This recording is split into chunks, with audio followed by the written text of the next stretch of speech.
कि आगाज करें हम, तो टाइम नहीं बचता।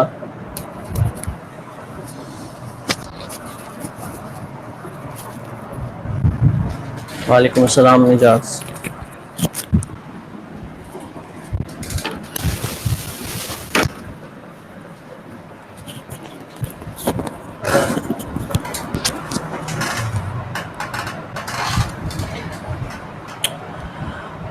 ओके जी, मैं आगाज करता हूँ। आप लोग अटेंटिव रहिए। हम लास्ट टाइम रेगुलर लैंग्वेजेस को देख रहे थे और रेगुलर लैंग्वेज की प्रॉपर्टीज कुछ हमने डिस्कस करनी थी, और ये 5 प्रॉपर्टीज यहाँ पर मैंने लिखी थी और वन बाय वन मैं एक एक्सप्लेन कर रहा था कि क्लोज्ड अंडर यूनियन का क्या मतलब है कि 2 regular languages, set of regular languages होंगी, क्योंकि language is a set of words, so set समझेंगे आप। सो 2 सेट्स हैं, उनके यूनियन लेंगे तो जो नया सेट आएगा यानी एक नई लैंग्वेज बनेगी, वो भी रेगुलर लैंग्वेज है। और उसका प्रूफ हमने बहुत सिंपल बात की थी कि आर ई अगर एक लैंग्वेज के लिए R1 है, दूसरी लैंग्वेज के लिए हमारे पास आर ई जो है R2 है, तो हमारे पास आर ई की डेफिनेशन में बाय डेफिनेशन हमें क्लियर है कि इनको अगर हम ये जो मैं इस वक्त पॉइंट आउट कर रहा हूँ कि हम आर ई की डेफिनेशन में है कि हम इनका और कर सकते हैं, और जो नई चीज़ बनती है वो भी आर ई होती है। सो इट्स मीन के जो थर्ड लैंग्वेज है उसका भी रेगुलर एक्सप्रेशन लिखा जा सकता है, और इट्स मीन वो रेगुलर है। फिर इसी तरह से क्लोज्ड अंडर कंकैटिनेशन भी आई थिंक क्लियर है, क्लोज्ड अंडर क्लीन स्टार भी क्लियर है। मुझे क्लोज्ड अंडर कम्प्लीमेंट भी मैंने आपको करवाया था, ये मैं नीचे ओपन करता हूँ, आप ये देखिए। ये हमने उसके एग्जांपल की थी जिसमें हमने सिंपल कहा था कि अगर एक लैंग्वेज हमारे पास L1 है, हम उसका FA बना सकते हैं, वो इसका मतलब एक रेगुलर लैंग्वेज है। और फिर उसका कम्प्लीमेंट लेना है लैंग्वेज का, तो उसका तरीका क्या है हमारे पास कि हम उसको उसकी फाइनल स्टेट को नॉन फाइनल कर दें और बाकी तमाम नॉन फाइनल्स को फाइनल कर दें। ये हमारे पास ये नॉन फाइनल स्टेट थी, ये भी नॉन फाइनल स्टेट थी, ये भी नॉन फाइनल स्टेट थी, ये भी नॉन फाइनल स्टेट थी, ये जिनको मैंने ब्लैक मार्क किया है। सो आप देखें कि इनको हमने फाइनल स्टेट में कन्वर्ट कर लिया है, और बाकी ये जो हमारे पास पहले फाइनल स्टेट थी जिसको मैं ये रेड मार्क कर रहा हूँ, और हमने इसको नॉन फाइनल बना दिया था। सो इसका मतलब कि ये लैंग्वेज जिसमें सिर्फ 2 स्ट्रिंग्स थी A या A B, तो ये अब इस लैंग्वेज को एक्सेप्ट नहीं करेगा, इसके अलावा तमाम लैंग्वेज और अल्फाबेट AB एक्सेप्ट हो जाएंगी। सो मुझे बताइए यहाँ तक क्लियर? मैं इससे अगली बात शुरू करूँ 5वें पॉइंट के ऊपर।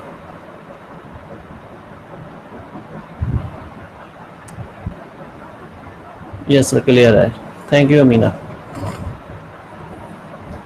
ओके, सो अब हम 5वें पॉइंट के ऊपर आते हैं। 5वां पॉइंट हमारे पास ये था कि regular languages are closed under intersection. So language फिर अगेन वही कि हमारे पास हम समझ रहे हैं कि 2 सेट हैं, एक L1 जी। ये आज हम वो नई चीज अब स्टार्ट कर रहे हैं जो लास्ट टाइम हमने नहीं पढ़ी थी, ठीक हो गया? सारे लिहाजा इस पे अटेंटिव रहें। सो लैंग्वेज L1 है, और लेट्स से इसके लिए मेरे पास कोई ऑब्वियसली अगर रेगुलर लैंग्वेज है तो R1 भी होगा। इसी तरह से एक लैंग्वेज L2 है और उसके लिए मेरे पास R2 भी होगा। अब इंटरसेक्शन की बात कर रहे हैं कि इनके इंटरसेक्शन से जो नई लैंग्वेज बन रही है, ये कोई एक नई लैंग्वेज बन गई। ये इंटरसेक्शन लेने से जो भी कुछ प्रोड्यूस होगा, इसे मैं नई लैंग्वेज कह देता हूँ L3, ये प्रोड्यूस हुई। हमने ये शो करना है कि ये भी रेगुलर लैंग्वेज होगी। और ऑब्वियसली अब पहले की तरह हम बात नहीं कर सकते क्योंकि हमने किसी रेगुलर एक्सप्रेशन के ऊपर कोई कंकैटिनेशन जैसा ऑपरेशन नहीं पढ़ा। लेकिन हमारे पास कुछ एक तो डायरेक्ट मेथड है इस काम को करने का, एक इनडायरेक्ट मेथड है। डायरेक्ट मेथड भी मैं आई थिंक क्योंकि टाइम हमारे पास थोड़ा होता है तो मैं उसको हिंट दूंगा, और इनडायरेक्ट मेथड भी जो है वो मैं सिंपल एक्सप्लेन कर दूंगा, उसके ऊपर कोई एग्जांपल करने की कोशिश नहीं करूंगा। क्यों ये मैं काम कर रहा हूँ इस तरह से, क्यों आपको क्विक लेके चल रहा हूँ? क्योंकि डायरेक्ट या इनडायरेक्ट दोनों मेथड्स को हम पहले से कर चुके हुए हैं जी। ओवरव्यू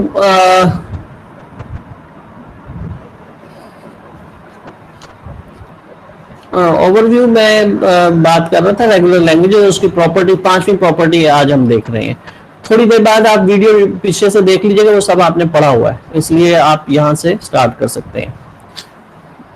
ओके, सो जी अब L3 यानी इसके जो इंटरसेक्शन से एक नई लैंग्वेज बन रही है, हम उसको देखने जा रहे हैं। एक आपने डी मॉर्गन्स लॉ भी सुना हुआ है, आपके ज़हन में होगा कि डी मॉर्गन्स लॉ क्या कहता है। डी मॉर्गन्स लॉ अगर मैं इसके ऊपर अप्लाई करूं तो डी मॉर्गन्स लॉ कह रहा था कि जो भी सेट है उसका कंप्लीमेंट ले लें, मसलन ये L1 का कंप्लीमेंट प्लस, अच्छा जी सेट्स में आपने डी मॉर्गन लॉ तो पढ़ा ही हुआ है भाई, कैसी बातें करते हो। ये तो कर करके तंग आ जाते थे हम यार। ए इंटरसेक्शन मैट्रिक क्लियर हुआ ना, मैट्रिक डायरेक्ट तो नहीं आए।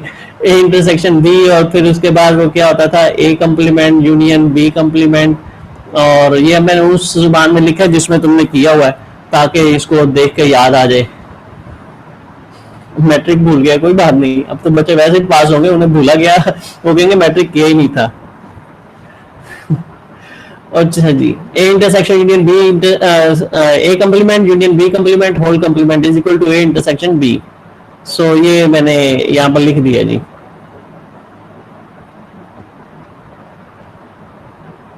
ओके, सो अब आते हैं, अब इसको इस लॉ को हम,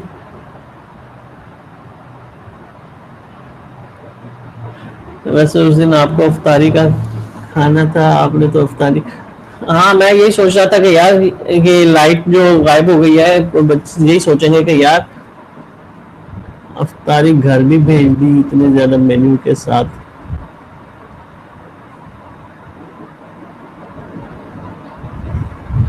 अच्छा असाइनमेंट की बात हो रही है। हाँ कोई बात नहीं, वो आप करें, और उसके अलावा एक दूसरी असाइनमेंट है जो अब आपको मैं इंशाल्लाह आज रात या कल रात भेज दूंगा, ठीक है, क्योंकि जितना पढ़ा है उसको कवर करना जरूरी है, आप लोग कर कुछ नहीं रहे। बैक टू वर्क, टाइम थोड़ा और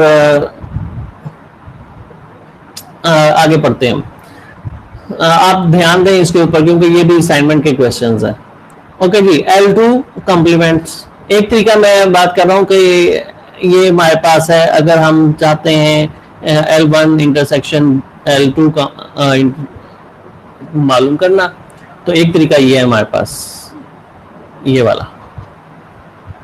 और अब देखिए इसके सारे पीसीज आपके पास हैं, मसलन R1 अगर आपके पास मौजूद है, R1 का, या चले अगर लेट्स से कोई लैंग्वेज L1 है, उसके अगेंस्ट हमारे पास FA1 होगा कोई, क्योंकि रेगुलर लैंग्वेज है। L2 के अगेंस्ट हमारे पास FA2 होगा हमारे पास,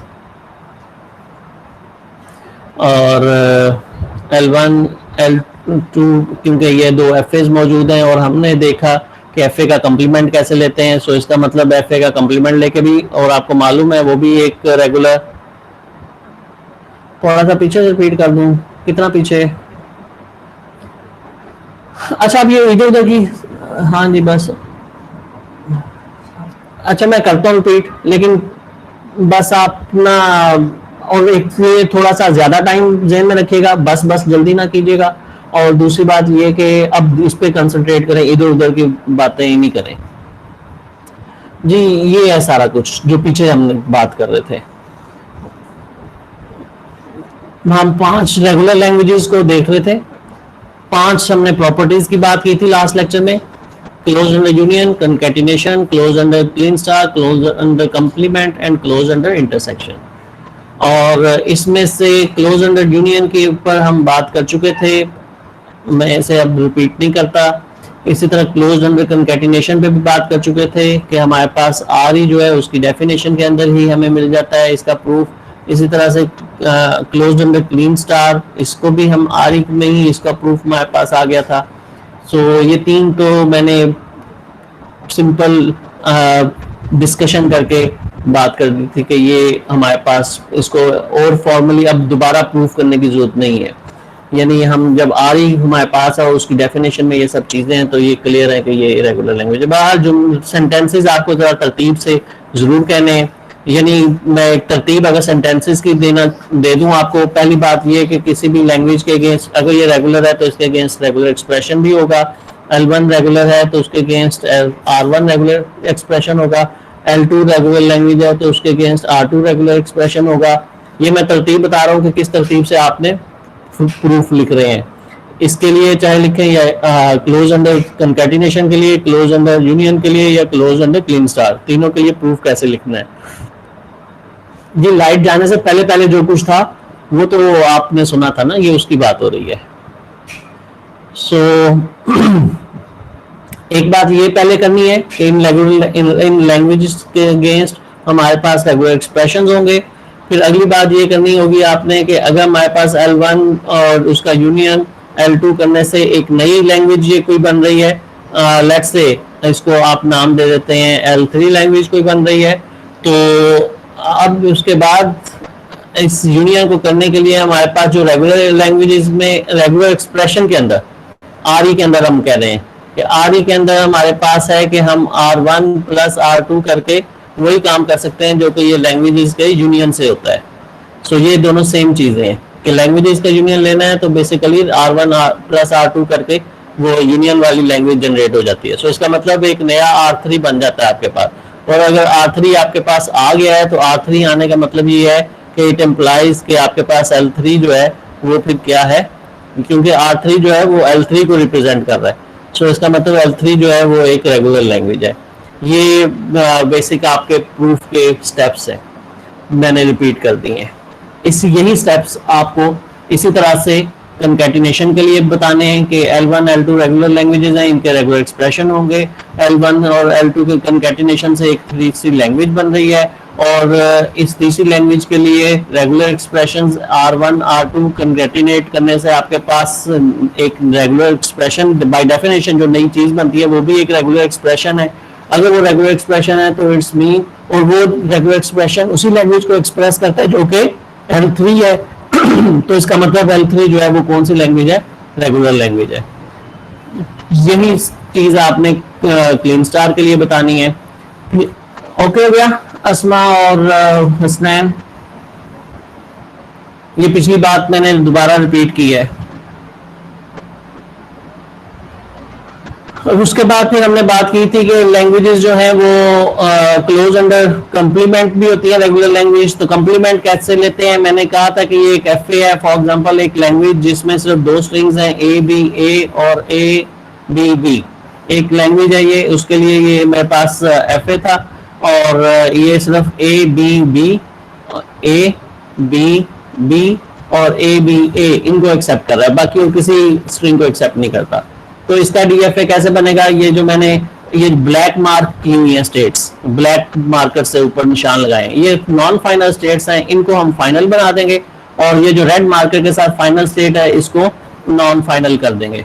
ठीक है, ये फाइनल थी, इस पे प्लस का साइन था, इसको हमने नॉन फाइनल कर दिया, बाकी सब जो है उनके ऊपर हमने प्लस का साइन दोबारा से लगा दिया, तो उन पे प्लस का साइन लगा दिया। सो इस तरह से ये कॉम्प्लीमेंट बन गया। अब ये A और B को एक्सेप्ट नहीं कर रहा, बाकी हर स्ट्रिंग को एक्सेप्ट करता है, तो ये कॉम्प्लीमेंट की बात हो गई थी। It's okay. अब आ जाते हैं आज की तरफ, इजाजत है। देखो ना 20 मिनट आज के हमने इस पे लगा दिए। ओके जी, सो अब चले, अच्छी बात है अगर समझ आ गई तो शुक्रिया। तो A इंटरसेक्शन B, अब हम ये जो रेड में यहाँ पर लिखा हुआ है कि फिफ्थ प्रॉपर्टी थी कि regular language are close under intersection. तो क्लोज अंडर इंटरसेक्शन करने के लिए हमारे पास लेट्स से इंटरसेक्शन करके कोई L3 आती है। अब हम देखना चाहते हैं कि ये जो नई लैंग्वेज बन रही है ये भी रेगुलर है कि नहीं। और मैंने कहा इसके दो तरीके हैं, एक तरीका डायरेक्ट और एक इनडायरेक्ट। मैं पहले इनडायरेक्ट को एक्सप्लेन कर रहा हूँ और इसको मैं करके नहीं दिखा रहा। क्यों नहीं करके दिखा रहा, क्योंकि ये सारे काम हम अब कर चुके हैं, ये सब पीसेस हमारे पास है, बस इन्हें आपस में ग्लू अप करना है कि ये क्या बन रहा है हमारे पास। मसलन L1 के अगेंस्ट हमारे पास FA1 है, L2 के अगेंस्ट हमारे पास FA2 है, क्योंकि L1 रेगुलर है। गिवन ये है कि L1 और L2 जो है वो रेगुलर लैंग्वेजेस हैं। ठीक है, सो ये दोनों रेगुलर लैंग्वेजेस में से बिलोंग करती हैं। रेगुलर लैंग्वेजेस इन दोनों से, ये दोनों इससे बिलोंग करती हैं। तो अगर है रेगुलर तो इसका मतलब इनका एफ ए बन सकता होगा, सो एफ ए वन है हमारे पास और एफ ए टू होगा उनका। अब मैंने ये जो डी मॉर्गन्स लॉ के थ्रू मैं ये प्रूव कर रहा हूँ, तो उसका तरीकाकार ये था कि आपके पास इस चीज को अगर इंटरसेक्शन को प्रूव करना हो तो आप ये डी मॉर्गन लॉ अप्लाई करेंगे।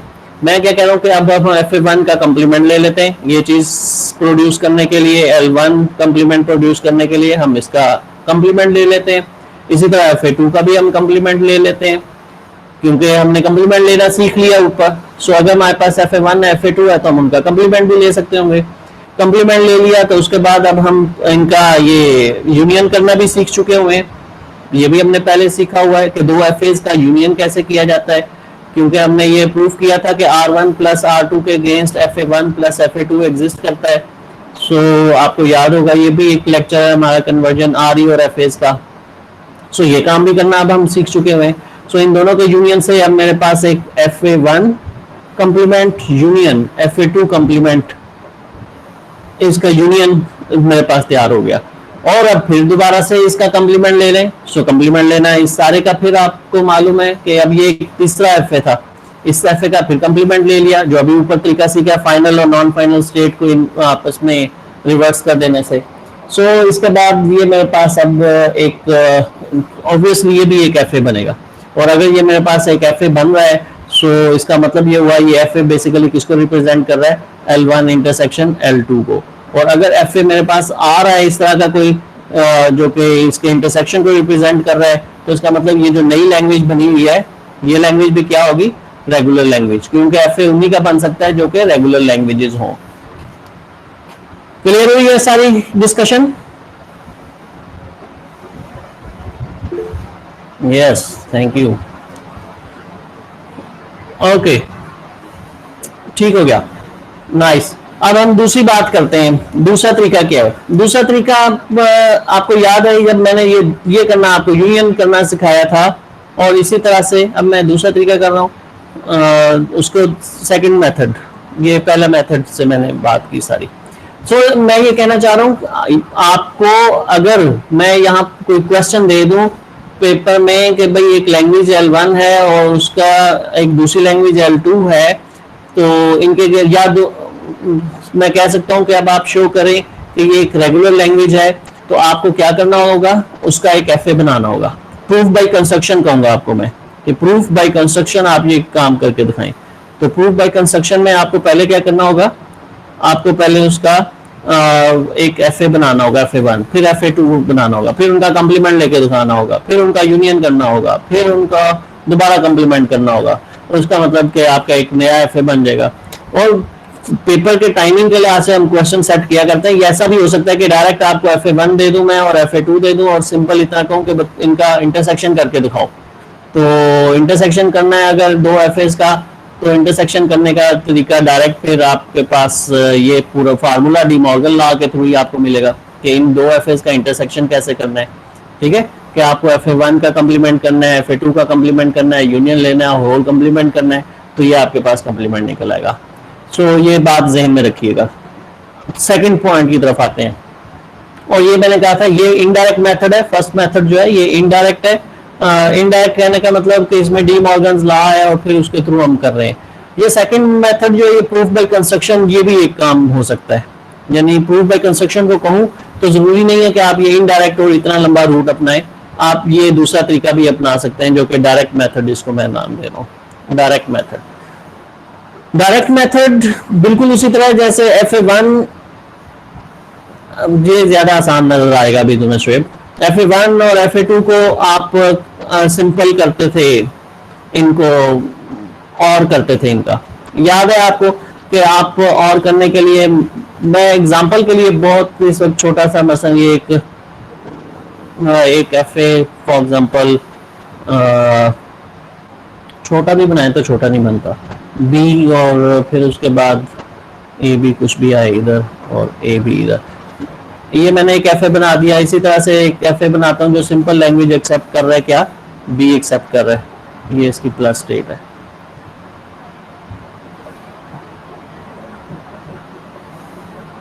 AB A लेके इधर ए बी लेके ये दो एफ मैंने ऐसे बना दिए हैं जो कि ये ए एक्सेप्ट करता है और ये किसको एक्सेप्ट करता है, सिंपल बी को। यानी मैं कह रहा हूँ एक लैंग्वेज है L1 और उस लैंग्वेज में मेरे पास सिर्फ ए की स्ट्रिंग है और वो ए है, और L2 है उसमें सिर्फ ए की स्ट्रिंग है और वो क्या है, बी है। सो कंकैटिनेशन में वैसे अमेजिंग कंकैटिनेशन एम्प्टी सेट आता है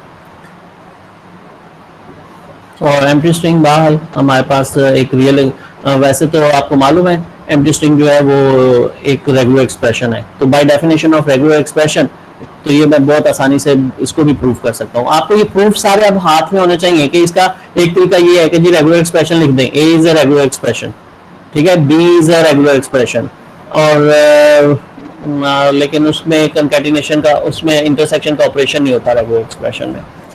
कोई बात नहीं, हम वापस आते हैं इधर। सो वापस आके हमारे पास अब जो मैं तरीके बात करने लगा था वो ये कि आपको इनका और लेना आता है। मैं सिंपल एग्जांपल देने के लिए कर रहा हूँ कि और कैसे है आपको याद आ जाए, आपके ज़हन में हो। y1 y0 y1 y2 simple मैं शुरू किया सिर्फ आपको बता रहा हूँ। और लेने का तरीका ये है कि आप शुरू में एज्यूम करते हैं कि आप x0 पे हैं और या फिर आप y0 पे हैं, कि इनमें से आप किसी एक पर हैं, ठीक है। फिर उसके बाद आप x0 पे कहते हैं कि अगर a लेता मैं तो किस तरफ जाता है, x0 से आप x1 पे चले जाते हैं, लेकिन अगर आप y0 पे होते a लेके कहाँ चले जाते हैं, आप y2 पे चले जाते हैं। ये एक नई स्टेट बन गई। इसी तरह से b के साथ आप देखते हैं कि x0 पे अगर होते ये आप x2 पे जाते और इधर से b लेके आप y1 पे जाते। फिर इसी तरह से इस पे a के साथ देखते, इस पे b के साथ देखते, क्योंकि ये नई स्टेट्स बन रही हैं। ये z0 होती है आपकी स्टेट, ये z1 होती, ये z2 होती। वापस आता हूँ मैं, आपको ये बनाना आता है आपको। और अब आपकी फाइनल स्टेट किसे कहा करते थे, बस मुझे ये असल में ये पॉइंट ये है कि उसमें फाइनल स्टेट किसको कहते थे आप।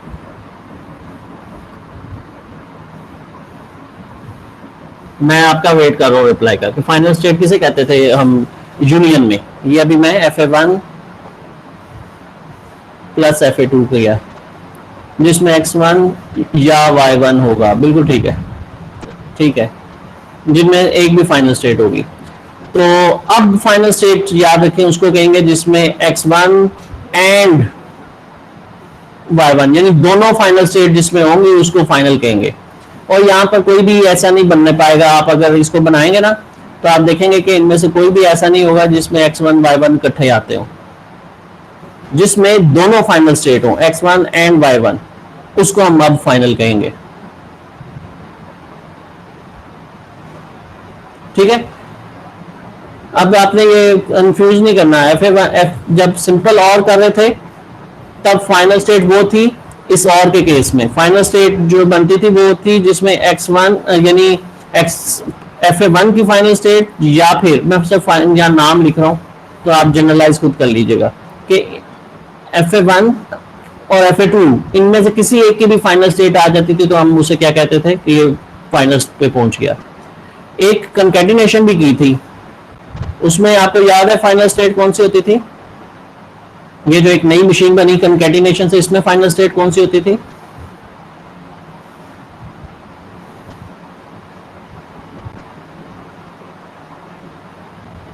नहीं, उसमें fa2 होना जरूरी था।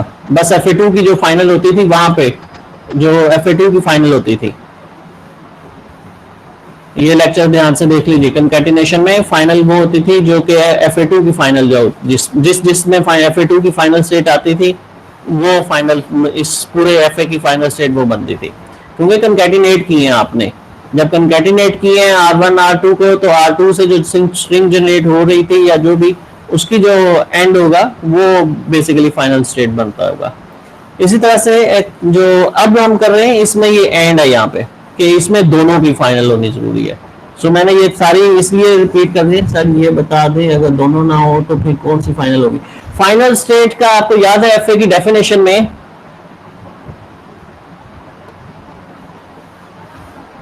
जी, और मैं कोई एक भी कंकैटिनेट में सेकंड fa की एंड जो एंड वाली है वो स्टेट जिस नई डेफिनेशन में वो होगी उसे हम कहेंगे और में फाइनल स्टेट हो कंकैटिनेशन में, एक मिनट, कंकैटिनेशन में FA2 की फाइनल स्टेट जिसमें हो, और बिल्कुल ठीक कह रही हैं इसमें भी और शुएब भी। अब ठीक है, और जो अब तीसरी चीज हमने की है, इसमें हम कह रहे हैं कि दोनों की जिसमें होगी, तब हमारे पास इंटरसेक्शन के लिए फाइनल स्टेट निकलेगी। इंटरसेक्शन के लिए फाइनल स्टेट ऐसे निकलेगी। और मैं क्या रिपीट कर रहा था, पता नहीं, हाँ ये तैयब का सवाल। तैयब ने कहा है कि अगर, अब मैं ये रिपीट कर रहा था कि DFA की डेफिनेशन में आपको याद है कि हमने फाइनल स्टेट पांचवी और आखिरी चीज कंपोनेंट, 5 आइटम्स थी उसमें, आखिरी चीज थी कि सेट ऑफ फाइनल स्टेट्स, और ये सेट एम्प्टी भी हो सकता है। उस वक्त भी मैंने आपको बताया था कि ये सेट है और ये सेट एम्प्टी भी हो सकता है। तो इट्स मीन कि पॉसिबल है कि एक DFA में कोई भी फाइनल स्टेट ना हो, और जैसा कि इसमें मुझे नजर आ रहा है, क्योंकि इसमें कंप्लीमेंट, ये जो मैंने एग्जांपल लिखी है L1 और L2 की, कि सिंपल A और सिंपल B, तो इसमें कंप्लीमेंट करेंगे तो कोई इनमें यानी कॉमन चीज नहीं निकलती इन दोनों सेट्स में। तो इसके बाद जो L3 मेरे पास यानी इनके इंटरसेक्शन से जो एक नई लैंग्वेज बन रही है L1 और L2 के, वो एम्प्टी सेट है। तो आप नोट कीजिएगा कि अभी अगर मैं इसको कंप्लीट भी कर दूं, ये यानी यहाँ से भी मजीद निकाल लूँ जो भी निकलती हैं, तो इसमें कोई भी ऐसा ऐसा कॉम्बिनेशन नहीं होगा जो जिसमें ये दोनों मौजूद हो। तो जब दोनों नहीं होंगी तो इसका मतलब फाइनल स्टेट कोई नहीं बनी, और फाइनल स्टेट कोई नहीं बनी इसका मतलब कोई स्ट्रिंग एक्सेप्ट नहीं होती इसमें। तो ये बेसिकली इंटरसेक्शन लेने का डायरेक्ट तरीका है बाय कंस्ट्रक्शन, कि आप लैंग्वेज 1 का FA बनाएं, लैंग्वेज 2 का FA बनाएं, उनका ये और की तरह का सारा जो ऑपरेशन था, काम था, वो सारा करें। करने के बाद जो DFA बने उसकी फाइनल स्टेट वो होगी जिसमें ये दोनों हो। क्लियर हो गया? ये डायरेक्ट मेथड है। क्यों शुएब, ये ज्यादा आसान है अगर बाय कंस्ट्रक्शन करना पड़े? भाई इसमें, इस मेथड में आपको कंप्लीमेंट भी लेने हैं, इसमें आपको ये काम जो और वाला ये तो इसमें भी करना पड़ेगा, ये इनडायरेक्ट मेथड में। तो और वाला काम इसमें भी आपको करना है, लेकिन फाइनल स्टेज इसमें सिर्फ नहीं डिफाइन कर देनी, बाकी कंप्लीमेंट्स लेने, फिर दोबारा कंप्लीमेंट लेने, इसमें बचत है। हाँ जी, ये इसलिए आपको आसान लगा है कंप्लीमेंट वाला, क्योंकि इसमें मैंने कोई डायग्राम बनाए बगैर कहा कि ऐसे ऐसे ऐसे ऐसे, लेकिन जब आपको करना पड़ेगा, डायग्राम्स बनानी पड़ जाएंगी, तो ये लेंथी है, और ये बहरहाल शॉर्ट मेथड है, डायरेक्ट मेथड। सो जिसको जब प्रूव बाय कंस्ट्रक्शन कहूँ तो पेपर के टाइम के हिसाब से आप सोच सकते हैं, और अगर स्पेसिफाई कर दूं उसके डायरेक्ट मेथड के जरिए तो फिर आपको डायरेक्ट पे आना है, और अगर इनडायरेक्ट कह दूं तो फिर इनडायरेक्ट पे आना है।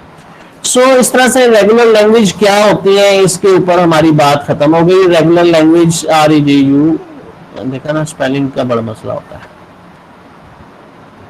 Regular languages, so regular languages क्या होती हैं, ये हमने अपने प्रॉपरली आज इसको फाइनल कर दिया, और हमने उनकी प्रॉपर्टीज भी देख ली कि रेगुलर लैंग्वेज की 5 प्रॉपर्टीज हैं। अब बात करते हैं थोड़ा नॉन रेगुलर लैंग्वेज के ऊपर। Non regular language,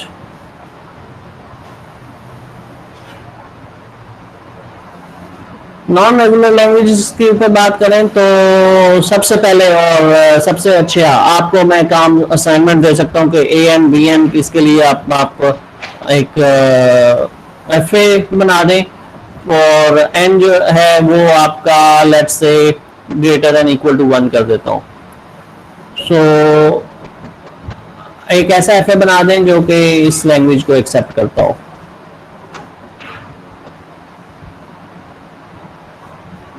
are properties, अभी तक आपने स्लाइड नहीं सेंड नहीं की यार, स्लाइड तो अभी बन रही है ना ये। बाकी मैंने सबकी वीडियोस बना के यार बड़ी मेहनत के साथ अपलोड कर दी है, मुख्तसर वीडियोस, घंटे घंटे वाली की बजाय। स्लाइड भी अपलोड कर दूंगा।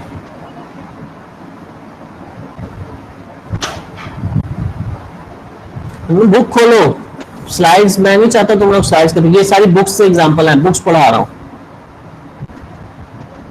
घंटे वाली नहीं, कहने का मतलब 1.5 घंटे वाली जो ऑनलाइन थी, जिसमें और बातें भी थी, और 3-4 लेक्चर्स में वो फैल के एक बात हो रही थी, वो मैंने एक लेक्चर, घंटे वाले एक लेक्चर के अंदर बंद कर दिया है। ये मतलब था तैयब, जीशान सॉरी, मतलब जो हमने 3 घंटों में जाके FA RE और FA को 3 लेक्चर्स में हमने कवर किया था, वो मैंने मेरा ख्याल है 34 मिनट के लेक्चर में कवर कर लिया। बुक अब ढूंढनी पड़नी है, अब फुल ऑनलाइन कर दें हम हमें। अच्छा बुक भी ऑनलाइन है, मिल जाती है। मैं लेकिन लिंक जब भी डालता हूँ ना, यार अब्दुल्ला तारिक लेक्चर 9 जो है वो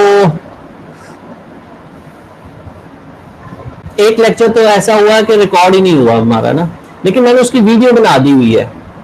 FA1 ये RE और FA की कन्वर्जन वाला था, मैंने उनकी अब मुख्तसर वीडियो बना दी है, जो कि मेरा ख्याल है लेक्चर 7, 8, 9 तीनों चीजें जो है वो इकट्ठी करके उसे एक लेक्चर में है। वापस आते हैं थोड़ा सा, मैं आपने बना लिया ये जो मैंने FA बनाने को कहा था AN BN का? जी सबकी यूट्यूब पे वीडियोस हैं। आज के अलावा आज से पीछे जो पढ़ा आपने उस सब की यूट्यूब पे, यानी जो हमारे लेक्चर तीन ऑनलाइन के ऊपर 3 लेक्चर्स पे फैली हुई थी बात, वो ऑफलाइन वीडियो में एक लेक्चर के अंदर कंप्लीट हुई है। इसलिए ऑफलाइन की अभी तक मैं उसमें मैंने सिर्फ लेक्चर 8 का है, लेकिन वो जो लेक्चर 8 होगा वो बेसिकली ऑनलाइन के 2, 3, 4 लेक्चर्स को कवर कर रहा है। इसी तरह से ऑफलाइन का जो लेक्चर 7 है वो भी 2, 3 लेक्चर्स को कवर कर रहा है। सो कब और किया, कोई प्रॉब्लम तो नहीं आ रही? AN BN के लिए बना लिया आपने? वापस आए, काम जल्दी कर रहे हैं इसे।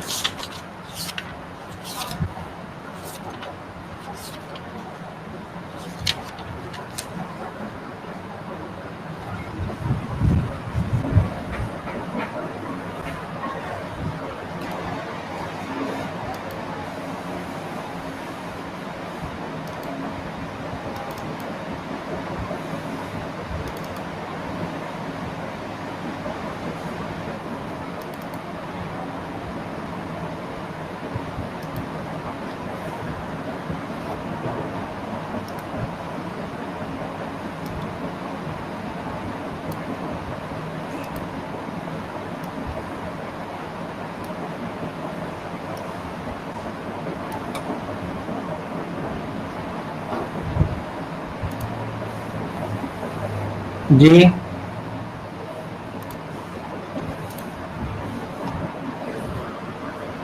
मैं बना दूं, यानी आपके पास नहीं बन रहा?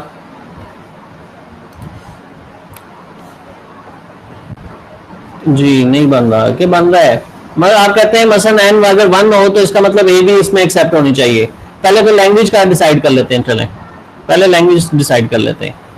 और लेट्स से मैं यहाँ पर 1 के बजाय 0 भी डाल देता हूँ, इसका मतलब एम्प्टी स्ट्रिंग भी एक्सेप्ट हो, या 1 आपको मैंने 1 वाला दिया था वही कर देता हूँ, फर्क कोई नहीं है। सो लैंग्वेज क्या बनेगी? लैंग्वेज इसकी पहले डिसाइड कर लेते हैं। इसकी लैंग्वेज बन गई है मेरे पास AB अगर 1 हो, अगर 2 हो तो AABB, 3 हो तो AAABBB, सो ऑन। लैंग्वेज समझ आ गई कि बीज जो है वो फॉलो करते हैं एज और सेम नंबर ऑफ बीज जितने एज हैं। ओके, सो ये इसकी लैंग्वेज है बहुत आसान सी। लैंग्वेज अब जितनी आसान है, इसका FA भी देख लेते हैं। AB को एक्सेप्ट करे, आप सोचते हैं अच्छा यार A और ले या फिर B भी ले और उसके बाद फाइनल पे चला जाएगा। पहले आपके पास B आ जाए तो उसको एक्सेप्ट ना करे, और ठीक है आप यहाँ भेज दें, और A के बाद आपके पास B आ जाए, क्या करें? अच्छा उसके बाद आप कहते हैं जितने मर्जी A आ जाएं, A का लूप लगा लेते हैं, आप लगा दूं मैं। फिर उसके बाद अगर B आ जाए तो आप यहाँ पर आ गए, और उसमें इस स्टेट पे आके आप कहते हैं अच्छा B आ जाए लेकिन A अगर आए तो फिर वो एक्सेप्ट ना करे, और ये है तो आपकी डेड स्टेट बन गई। B का भी लूप लगा दें, यहाँ लगा दिया मैंने एंड पे अस्मा, या और कोई मुझे बता दे मैंने कोई गलत तो नहीं किया? ठीक है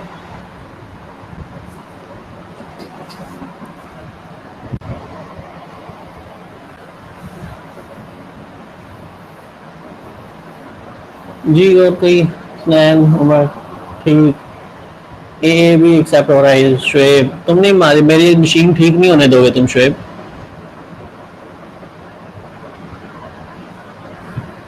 और कोई? फिर क्या करूं शुएब, हल भी बता दो। मेरी कौन सी सही बनती है? अच्छा हल बता दो इसका।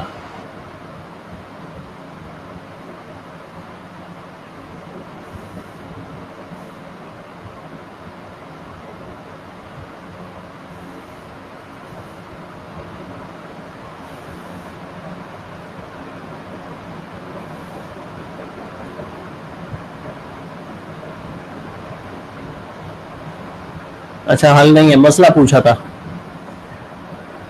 ठीक है, शुएब ने सही मसला बताया है, और हल इसका ये है कि वाकई इसका हल भी नहीं है।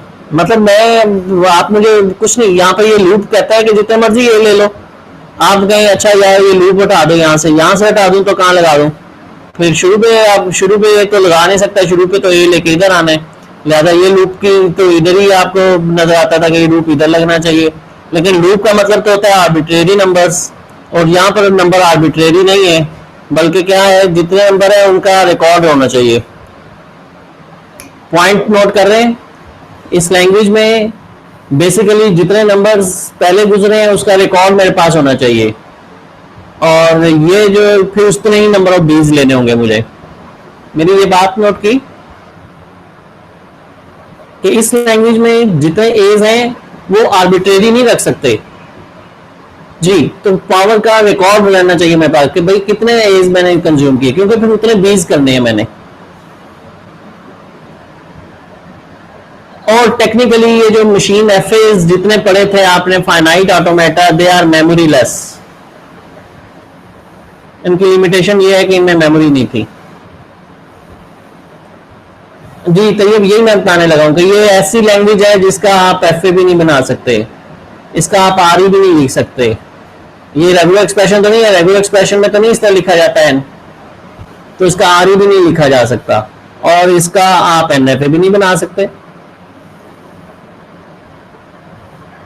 मैंने ये आपको असाइनमेंट में लैंग्वेज नहीं दी। असाइनमेंट सिर्फ एफ को, यानी फाइनाइट मशीन्स, रेगुलर लैंग्वेजेस को कवर करती है। या अगर उसमें मैंने ऑब्वियस मैंने नहीं दिया आपको, कोई ऐसा सवाल नहीं दिया। पहले बताएं, ये बात समझ में आई कि ये एक ऐसी लैंग्वेज थी जिसके लिए आप मशीन नहीं बना सकते। आप जितनी मर्जी सर तोड़ कोशिशें करते रहे, इसकी मशीन नहीं बनेगी, क्योंकि F is memory less machine. So F या रेगुलर लैंग्वेज एक पर्टिकुलर कैपेबिलिटी तक की थी। मसलन वो स्पेलिंग मैंने बताया था एप्लीकेशन में कि जैसे लैंग्वेज के पर्टिकुलर कीवर्ड्स मैचिंग करने हो, सिर्फ उसके लिए इस्तेमाल की जा सकती है, इससे ज़्यादा कम पावरफुल नहीं है वो। इससे ज़्यादा पावरफुल क्या है, अब उसकी तरफ भी हम आएंगे, नॉन रेगुलर लैंग्वेजेस की तरफ। लेकिन पहले हमें प्रूफ करना होगा, अगर मेरे पास कोई एक्सप्रेशन दिया गया है तो मुझे प्रूफ करना होगा कि ये मेरे पास नॉन रेगुलर लैंग्वेज है, this is not a regular language. ये मुझे प्रूफ करना होगा, ये ऐसे बगैर प्रूफ किए जैसे मैंने अभी बातें कर दी हैं ऐसे नहीं हो सकता। हो सकता है कि आप में से कोई कह दे कि सर वो वैसे आपने बनाया ही नहीं जो बन सकता था इसके लिए। हमें इसको टेक्निकली प्रूव करना है कि जनाब इसका एफए नहीं बन सकता। पॉइंट क्लियर हुआ कि क्या करने जा रहे हैं हम? ओके, टेक्निकली प्रूफ करने के लिए जो प्रूफ है उसे हम नाम देते हैं pumping lemma. Pumping lemma, LEMM, lemma mathematical term है, lemma, pumping lemma.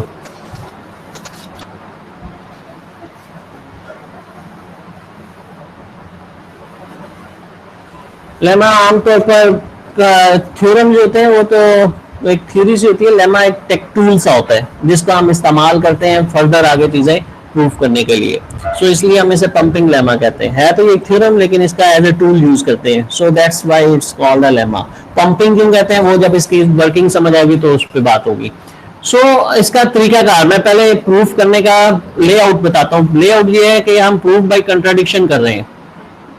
Proof by contradiction सुना हुआ ये भी आपने, प्रूफ बाई कंट्राडिक्शन, किसी चीजों को प्रूफ बाई कंट्राडिक्शन। हाँ, इसमें पहले हम क्या किया करते हैं, सबसे पहला स्टेप तो प्रूफ बाई कंट्राडिक्शन में ये होता है कि हम एक चीज मसलन जैसे सुना था, ठीक है, याद आ जाएगा। तो जैसे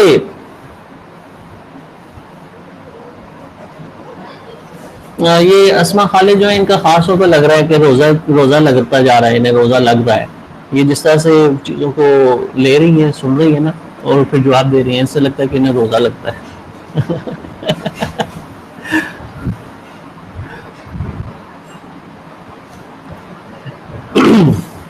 ओके, सो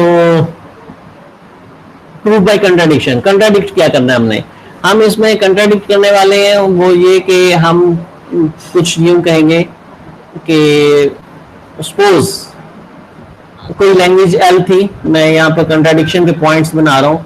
सबसे पहले कंट्राडिक्ट करेंगे, हम सपोज करेंगे कि we have a language L, और उस लैंग्वेज के लिए सपोज ये कर रहे हैं कि डीएफए भी है। ऑब्वियसली लैंग्वेज, अच्छा ठीक है, लैंग्वेज तो गिवन है, लेकिन हमने सपोज क्या किया कि डीएफए है।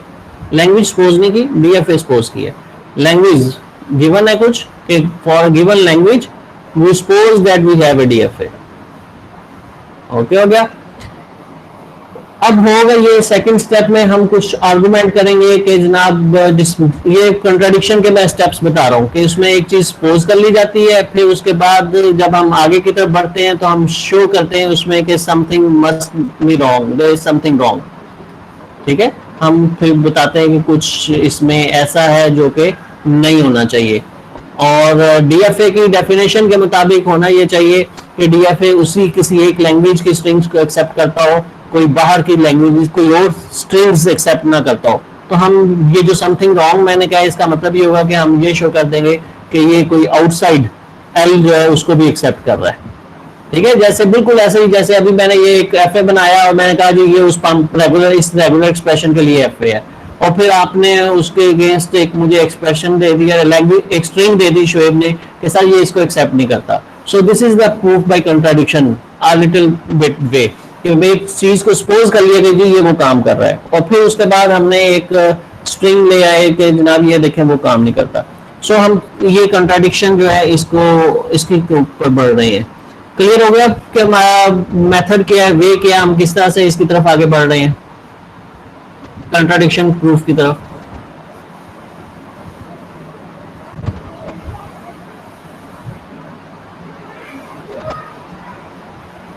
कोई जवाब नहीं आ रहा।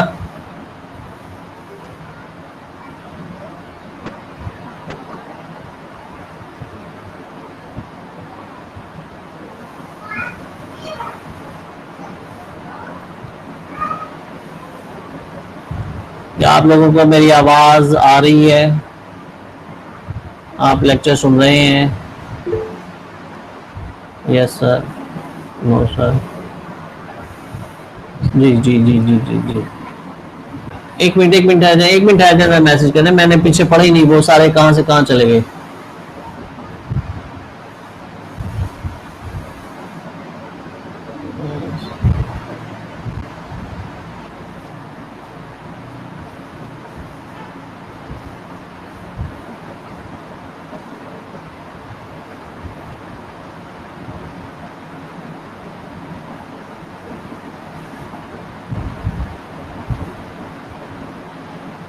मैं आपका शोएब इसकी तरफ, ठीक है जी। अभी पंपिंग लेमा, अभी हम पंपिंग लेमा को ही डिस्कशन की तरफ लेके आ रहे हैं। सो दोबारा आते हैं, अब इसके स्टेप्स हम करते हैं। लेट्स से अब हम प्रूफ शुरू कर रहे हैं। अभी प्रूफ आइडिया, मैं अभी ना आपको सिर्फ आइडिया दे रहा हूं। स्क्रीन डाउन स्क्रॉल कर दूं? क्यों, स्क्रीन तो मैंने बिल्कुल ब्लैक कर दी ना यार, काम करने के लिए। चलो ये पीछे वाला हिस्सा खोल देता हूँ भी आपके सामने। ओके, सो लिसन केयरफुली, और अब थोड़ा सा कंसंट्रेट कीजिएगा।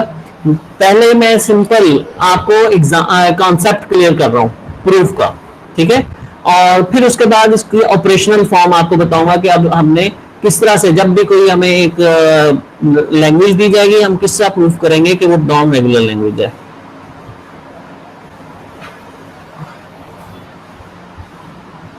सो आते हैं वापस। हाँ, तो अब मैं ये बात कर रहा था कि अब हम लेट्स से कि मेरे पास कोई एक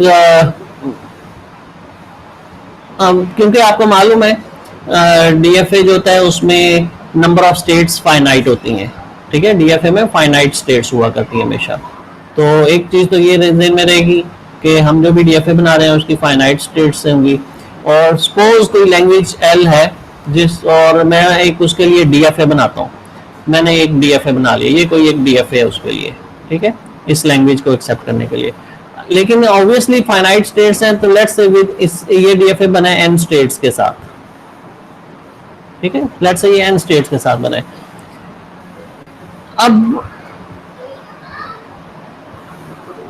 अब मैं इस डीएफए को, अगर मेरे पास कोई इनपुट सपोज मेरे पास आती है A N plus one, B N plus one, ये जो भी स्ट्रिंग बनेगी ये एक वैलिड स्ट्रिंग होगी इस language A N B N की, ठीक है ना, ए एन बी एन की एक वैलिड स्ट्रिंग ये बनेगी, A N plus one B N plus one. अब होना ये चाहिए कि ये इस स्ट्रिंग को भी एक्सेप्ट करे। ये मसलन मैंने carefully A N B N जो लैंग्वेज थी उस लैंग्वेज के लिए मैंने डीएफए बना लिया, और मैं सपोज करता हूं उसमें मेरे पास एन स्टेट्स हैं, और सपोज करते हुए ये इसको एक्सेप्ट करती है। अब एक नई स्ट्रिंग हमने बना ली है कि यार ये वाली स्ट्रिंग भी इसमें एक्सेप्ट होनी चाहिए, क्योंकि ये स्ट्रिंग भी उसी लैंग्वेज से बिलोंग करती है। mesela इस लैंग्वेज को मैंने एल नाम दिया था, तो this string also belongs to L, okay. अब उसके बाद हम यहां पर आर्गुमेंट करते हैं कि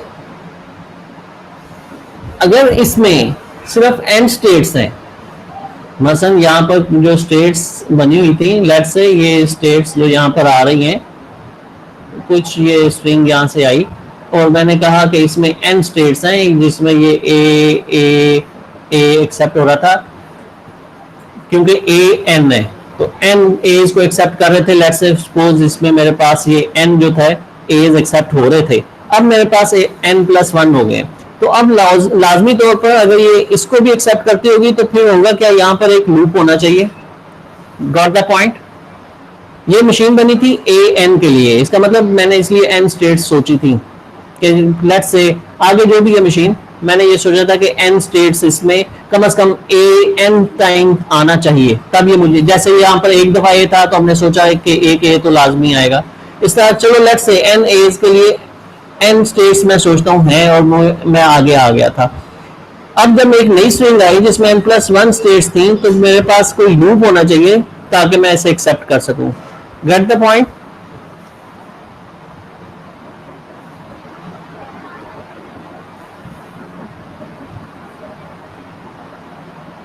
ओके, सो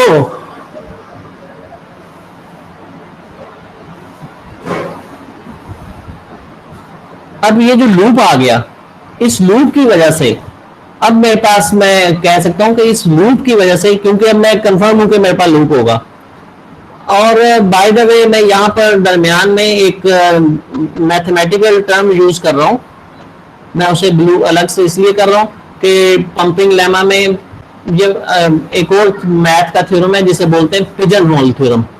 पिजन के स्पेलिंग मुझे नहीं आते हैं,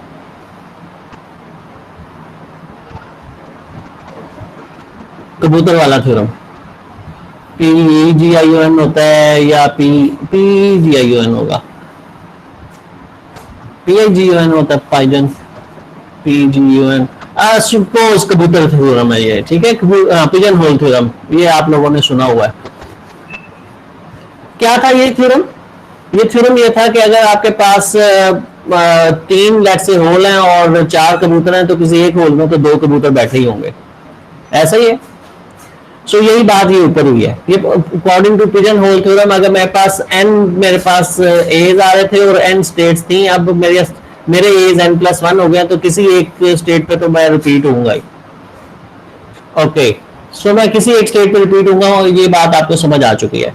अच्छा, इस रेपिटेशन का नतीजा ये निकला, इस लूप का नतीजा, ये लूप मुझे कह रहा है कि अगर यहाँ लूप है तो फिर तो एक क्या, मैं जितनी दफा मर्जी यहाँ घूम सकता हूँ। वही बात जो यहाँ पर आपने देखी थी कि भाई ये आर्बिट्रेरी एज लिए जा सकते हैं, यहाँ पर मल्टीपल टाइम्स मैं यहाँ पर ले सकता हूँ। हाँ वो स्टेट कोई भी हो सकती है, फिक्स नहीं कर सकते। मैं just for sake of example बात कर रहा हूँ कि किसी एक स्टेट के ऊपर लूप तो होगा एटलीस्ट वन। लूप भी कितने होंगे ये भी फिक्स नहीं, लेकिन एक जरूर तो होगा, एक तो जरूर होगा, एक से ज्यादा भी हो सकते हैं। ठीक है। सो अब कहने का मतलब ये है कि लूप तो होगा, और लूप होने का मतलब है कि मल्टीपल टाइम्स, यानी इंपॉर्टेंट पॉइंट ये है कि मैं मल्टीपल टाइम्स वो एंड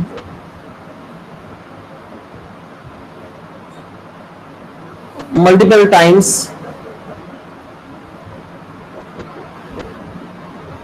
मैं फिर यहां पर मूव कर सकता हूं इस लूप के वजह से। सो इसका मतलब यहां पर सिर्फ मैंने तो एक ए के बारे में सोचा था कि एक जायद ए एन की मशीन थी, मैंने सोचा एक जायद ए लेने के लिए लूप तो अब लाजमी बनता है, लेकिन वो लूप अगर बनेगा तो इसका मतलब मल्टीपल एज लिए जा सकते हैं। सो इसका मतलब ये हुआ कि ऐसी स्ट्रिंग भी एक्सेप्ट होने लग जाएगी, जैसा कि अब आप सोच सकते हैं कि इसमें तो आर्बिट्रेरी एन प्लस के लेंथ की, अब सिर्फ वन नहीं बल्कि के लेंथ की स्ट्रिंग इसमें एक्सेप्ट होने लग जाएगी, और ये बी जो है वो एन प्लस वन है। सो इसका मतलब कि ऐसी स्ट्रिंग्स भी एक्सेप्ट होने लग गई हैं, और इसका नतीजा ये निकला कि यानी हमें एक ऐसी स्ट्रिंग मिल गई जो आउटसाइड लैंग्वेज है। सो इट्स मीन कि जो हमने सपोजिशन की थी वो गलत है कि ये डीएफए एग्जिस्ट करता है। थोड़ा सा आइडिया हुआ? सवाल पूछना चाहें पूछें। ये क्या थोड़ा थोड़ा मैं रिपीट करता हूँ क्लियर, ताकि कोई डिस्टरबेंस के बगैर। ठीक है, मैं सारी बात जो मैंने की थी मैं इसे रिपीट कर देता हूँ थोड़ा थोड़ा। ठीक है, तो अब मैं बात सारी रिपीट कर रहा हूँ, आप लोग जरा ध्यान से केयरफुली सुन लीजिए मेरा आर्गुमेंट कि मैं क्या कहना चाह रहा हूँ इस पे। आर्गुमेंट मैंने कैसे डेवलप किया? आर्गुमेंट मैंने ऐसे डेवलप किया कि मैंने कहा कि ए एन बी एन के लिए, ये ए एन बी एन जो अब मैं रेड मार्कर से बता रहा हूँ कि ए एन बी एन के लिए मैंने सपोज कर लिया कि मेरे पास डीएफए एग्जिस्ट करता है और उसमें एन स्टेट्स हैं। ठीक हो गया? सो इसका मतलब एन एज को तो एक्सेप्ट किया ही जाता था, मैं सपोज कर रहा हूँ ए एन और बी एन तो एक्सेप्ट हो ही रहा था। जैसे भी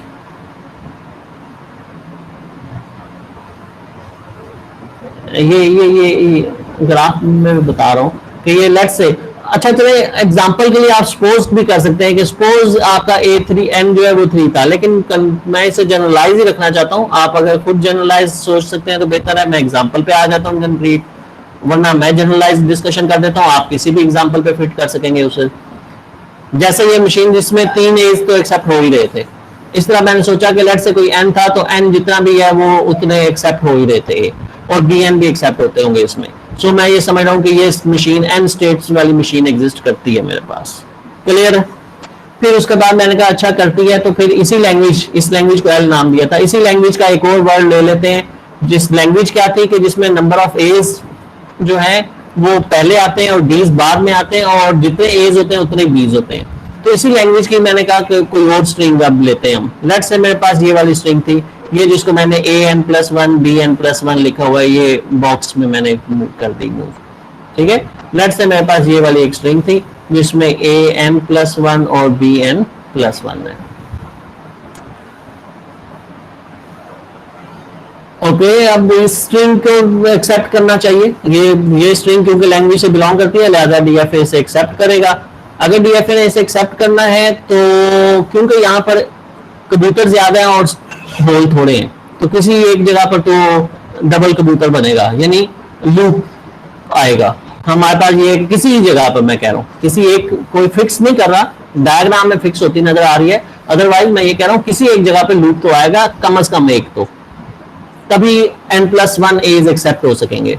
और अगर लूप आ गया तो उसका मतलब ये है कि ये लूप तो आर्बिट्रेरी मल्टीपल टाइम, फिर इसका मतलब आप मूव कर सकते हैं वहां पर। लूप आने का मतलब तो एफए में यही होता है कि जितने मर्जी वो आप एक्सेप्ट कर लें। जैसे ये पिछली डायग्राम में या इस स्टेट के ऊपर ये जो मैं रेड कर रहा हूँ लूप था, तो इसका मतलब था कि जितने मर्जी एज एक्सेप्ट कर लिए जाए।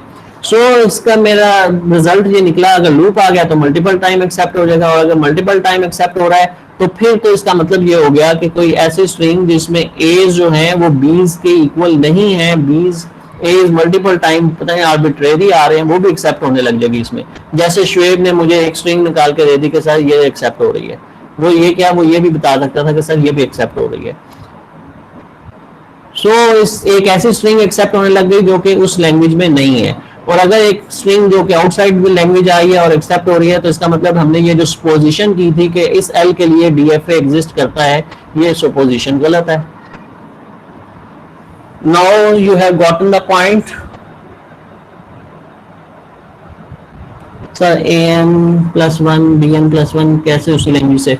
यार क्या मतलब हुआ, मसलन अगर पहले ए थ्री था बी थ्री था, मतलब एन की वैल्यू थ्री थी, तो अब ए फोर बी फोर क्या उस लैंग्वेज से नहीं होगा? लैंग्वेज क्या कह रही है? लैंग्वेज को डिफाइन करो ना. ये देखो ये लैंग्वेज है, लैंग्वेज की ये स्ट्रिंग्स है, यहाँ पर फोर एज और फोर बीज इस लैंग्वेज में नहीं होंगे. What the idea? कौन था, कौन पूछ रहा था ये भला? ओके हो गया मी शुएब. अब बताओ हुआ क्लियर शुएब? इसी लैंग्वेज में से है ना कि number of A's number of B's के इक्वल है और एज बीस से पहले हर स्ट्रिंग इसमें आएगी. तो ये जो मैंने बनाया था A N plus one B N plus one, ये भी इसी लैंग्वेज की स्ट्रिंग थी, इसे भी एक्सेप्ट होना चाहिए था. तो इसके लिए लूप एक लगना था. अब जब लूप आ गया तो उसका मतलब मल्टीपल एज भी एक्सेप्ट हो सकते थे. मल्टीपल एज यानी जिसको मैं ए एन प्लस के कह दिया, यानी इसका मतलब कि ये जो पहले रूल था कि जितने बीज होंगे उतना एज, अब वो वायलेट हो गया. ऐसी स्ट्रिंग्स आने लग गई हैं जिसमें एज की लेंथ जो है वो डिफरेंट होने लग गई है 20 से. तो इसको मैंने कहा यहाँ पर कि तो इसलिए हम समझ रहे हैं कि ऐसी स्ट्रिंग्स एक्सेप्ट हो रही हैं जो इस लैंग्वेज से नहीं बिलोंग करती, इसलिए ये एफए जो है वो लैंग्वेज का नहीं है और हमारी सुपोजिशन गलत हो गई. जी करें, शुरू पूछें क्यों नहीं?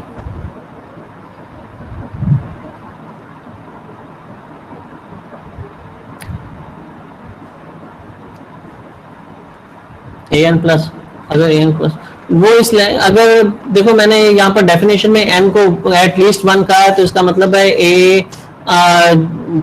अगर ए वन है तो बी भी वन होगा, तो फिर डीएफए भी एन प्लस वन हो सकता. आप फिर वो एक चीज को फॉलो नहीं कर रहे. एक लैंग्वेज के लिए एक ही डीएफए बनता है फाइनाइट स्टेट्स के साथ, उस लैंग्वेज की हर स्ट्रिंग एक्सेप्ट होनी चाहिए. लैंग्वेज की हर स्ट्रिंग के लिए अलग अलग डीएफए नहीं बनाया जाता. डीएफए लैंग्वेज की हर स्ट्रिंग को एक्सेप्ट करता है, याद आ गया? सो हर स्ट्रिंग के लिए अलग अलग डीएफए नहीं बनाया जाता. ओके हो गया ये? इसीलिए अब ये जो यहां पर लूप लगा ना, इसको हम पंपिंग कहते हैं. Let me make a statement, और इस स्टेटमेंट को क्लियर कर अपने ज़हनों में रखें. अब पहली स्टेटमेंट, एक स्टेटमेंट ये है कि पंपिंग लेमा से पता लगता है कि एक लैंग्वेज नॉन रेगुलर है. पंपिंग लेमा इस स्टेटमेंट की वजाहत ये है कि रेगुलर चेक करने के लिए नहीं यूज करते. पंपिंग लेमा किस लिए यूज करते हैं? किसी एक गिवन लैंग्वेज के बारे में ये देखने के लिए कि वो नॉन रेगुलर तो नहीं है. Clear? Pumping lemma is to check the non regularity of a language. एक बात. दूसरी बात, अब मैं एक प्रॉपर्टी बता रहा हूं रेगुलर लैंग्वेज की. इसका मतलब रेगुलर लैंग्वेज में ये प्रॉपर्टी होती है कि रेगुलर लैंग्वेज के अगर स्ट्रिंग, कोई रेगुलर लैंग्वेज हो मेरे पास, उसकी मैं दरमियान से कोई स्ट्रिंग पकड़ लूं. अब मैं ये बात ध्यान से सुनिएगा. मसलन मेरे पास एक कोई रेगुलर लैंग्वेज है जिसका कोई एक स्ट्रिंग यहाँ पर है, मसलन ए बी यानी एक लैंग्वेज जो कि ए बी स्टार, मसलन ये मैंने उसका आर ही लिख दिया है. इससे बनने वाली लैंग्वेज में ये स्ट्रिंग होगी. इसकी पूरी लैंग्वेज लिखता हूँ. इसकी लैंग्वेज एम्प्टी स्ट्रिंग, इसकी लैंग्वेज ए बी, इसकी लैंग्वेज ए बी, इसकी language A B. Got the language कि इसकी लैंग्वेज क्या बन रही है. ठीक है, मतलब ये L1 नाम दे दिया मैंने. ओके, इसकी प्रॉपर्टी ये होती है कि इस लैंग्वेज के दरमियान से कहीं से कोई भी स्ट्रिंग पकड़ के एक रीजनेबल लेंथ की, ठीक है, इसकी रीजनेबल लेंथ की स्ट्रिंग पकड़ के अगर उसको पंप किया जाए तो जो नई स्ट्रिंग बनती है वो भी उस लैंग्वेज में होती है. यानी उसको मल्टीपल टाइम आप रिपीट कर दें तो लैंग्वेज में होती है. लेट मी नाउ डिफाइन या operational definition of using pumping lemma के. पंपिंग लेमा को ऑपरेशनली हम कैसे यूज करने जा रहे हैं. ये अभी जो मैंने सारी एक्सप्लेनेशन दी है आपको, ये सिर्फ ये एक थ्योरम क्या है पंपिंग लेमा का वो एक्सप्लेन किया. अब इसको ऑपरेशनली यूज कैसे करना है मुझे उसकी तरफ आने दें, फिर हम देखते हैं कि कैसे हम इसका यूज करते हैं. अब इसका यूज करने का तरीका ये है, नहीं बस नहीं करना, बस ये थोड़ा सा रह गया, ये आज का हिस्सा है, वरना ये फिर सब कुछ आपके जहनों से निकल जाएगा। अब पंपिंग लेमा यूज कैसे करना है? ओके, लेट्स से हमारे पास का तरीका ये है कि हमारे पास लेट्स से एक कोई हमें कोई स्ट्रिंग मिलेगी, किसी लैंग्वेज एल है, लैंग्वेज एल है, उसकी हमारे पास कोई वर्ड हमें दिया जाएगा कि ये वर्ड है उस लैंग्वेज का, ले लें। उस वर्ड को हम ऐसा किया करेंगे कि 3 हिस्सों में तकसीम कर देंगे, ठीक है। उस वर्ड को हम क्या किया करेंगे, 3 हिस्सों में तकसीम कर देंगे, और उन 3 हिस्सों में एक हिस्से को हम लेट्स से नाम दे देंगे। अभी इस पे आता हूं मैं कि कैसे करेंगे, लेकिन सिर्फ अभी ऑपरेशनल बात समझ लीजिए कि हम उसको 3 हिस्सों में तकसीम करेंगे, वर्ड को यू, वी और डब्ल्यू।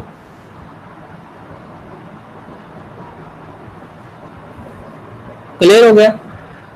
एक बात, अब उस स्ट्रिंग के लिए जो हमारे पास स्ट्रिंग आई है उसकी कुछ उसमें प्रॉपर्टीज होनी चाहिए। नंबर 1, ये यू वी डब्ल्यू नहीं मैं कहता, क्योंकि मैंने तो यहाँ स्ट्रिंग को डब्ल्यू कह दिया। लेट्स से स्ट्रिंग को मैं कह देता हूँ एक्स कह देता हूँ, ठीक है। सो एक्स कह दिया, और जो मैं डिवाइड कर रहा हूँ पार्ट्स को मैंने यू, यानी सब स्ट्रिंग्स, ये जो सब स्ट्रिंग इसकी बना रहा हूँ, जो भी गिवन स्ट्रिंग होगी उसकी जो मैं सब स्ट्रिंग्स बना रहा हूँ उसको मैं यू वी और डब्ल्यू कह रहा हूँ। लेकिन ये कुछ बातें, यानी एक्सेप्टेबल स्ट्रिंग्स कौन सी रहेंगी? नंबर 1, लेंथ ऑफ यूवी जो है, यानी 2 सब स्ट्रिंग्स की, it must be less than some number n, it must be less than equal to some number n, एक बात। नंबर 2, मैं अभी सारा रिपीट करता हूं, अभी क्योंकि मैंने सिंपल बात की है कि एक वर्ड या स्ट्रिंग है हमारे पास लैंग्वेज एल में से, अब उसके बाद मैं उस स्ट्रिंग को इस तरह से सब स्ट्रिंग्स में डिवाइड कर रहा हूं, यू वी और डब्ल्यू, ठीक है। इनको कंकैटिनेट करूंगा तो दोबारा यू वी डब्ल्यू को इकट्ठा करूं तो दोबारा ये एक्स ही बनता है। तो मैं इसलिए इनको 3 हिस्सों में डिवाइड कर दिया। फिर मैंने कहा यू वी जो है उसकी length less than equal to N है। फिर मैंने एक और कंडीशन लगाई कि v की जो लेंथ होनी चाहिए वो कम से कम 1 होनी चाहिए। एक ज्यादा जितनी मर्जी कर लें, लेकिन कम से कम v जो है वो कितना होना चाहिए, यानी इस v की लेंथ, ये जो v स्ट्रिंग है इसके लिए मैंने एक रूल लगा दिया ये वाला कि इसकी लेंथ कम से कम 1 से बड़ी होनी चाहिए। इस दोनों के लिए ऊपर मैंने एक रूल लगाया था uv के ऊपर कि इसकी लेंथ बहरहाल आपने n से कम रखनी है। n कोई नंबर है, अभी इस n के ऊपर भी हम बात करते हैं। सो तीसरे नंबर पे तीसरा रूल ये है कि फॉर एवरी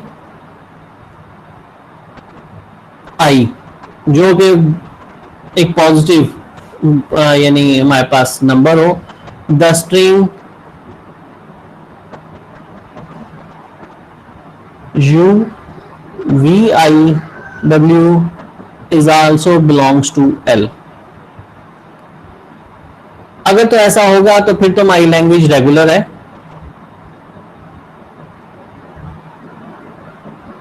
अदरवाइज वो नॉन रेगुलर है। Then L is regular language. मैं सारा एक्सप्लेन करता हूँ, सारे को मैं दोबारा एक्सप्लेन करता हूँ, लेकिन मैं पहले एक दफा ये इसको यहाँ पर लेके आना चाह रहा था। सो अब होगा क्या, ये हम पंप कर क्या रहे हैं कि पंपिंग लेमा को कैसे यूज करना है, ऑपरेशन उसका इस्तेमाल कैसे करना है, पंपिंग लेमा के हम यूज कैसे करेंगे फॉर रेगुलर या नॉन रेगुलर लैंग्वेज देखने के लिए। मैंने कहा कि हम पंपिंग लेमा हमें कहता है कि होना ये चाहिए there must exist a number n, हमारे पास एक नंबर n ऐसा होना चाहिए लाजमी तौर पर फॉर एवरी स्ट्रिंग जो कि उस लैंग्वेज की हमारे पास आती है। For every string x,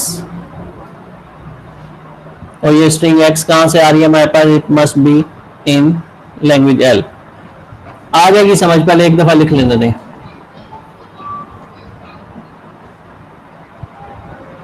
we can write x as, okay, now listen carefully। मैंने ये सारे को फॉर्मली यहां पर लिख लिया है, अब मैं आपको इसको एक्सप्लेन कर देता हूं।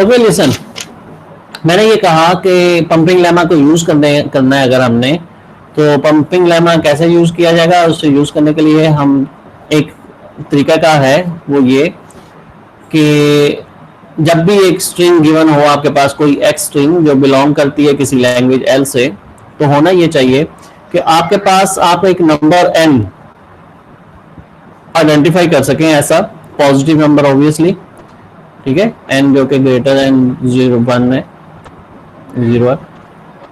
आप एक ऐसा नंबर जरूर आइडेंटिफाई कर सकें जो कि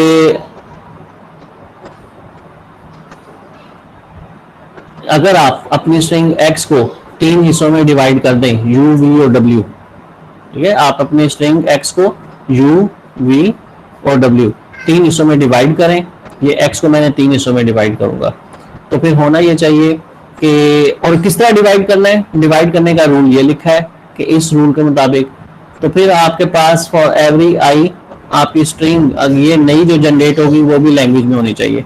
मैं इसको, मेरा ख्याल है आपको इसको एक एग्जांपल से समझाता हूँ। फॉर एग्जांपल हम ये देखते हैं, लेट्स से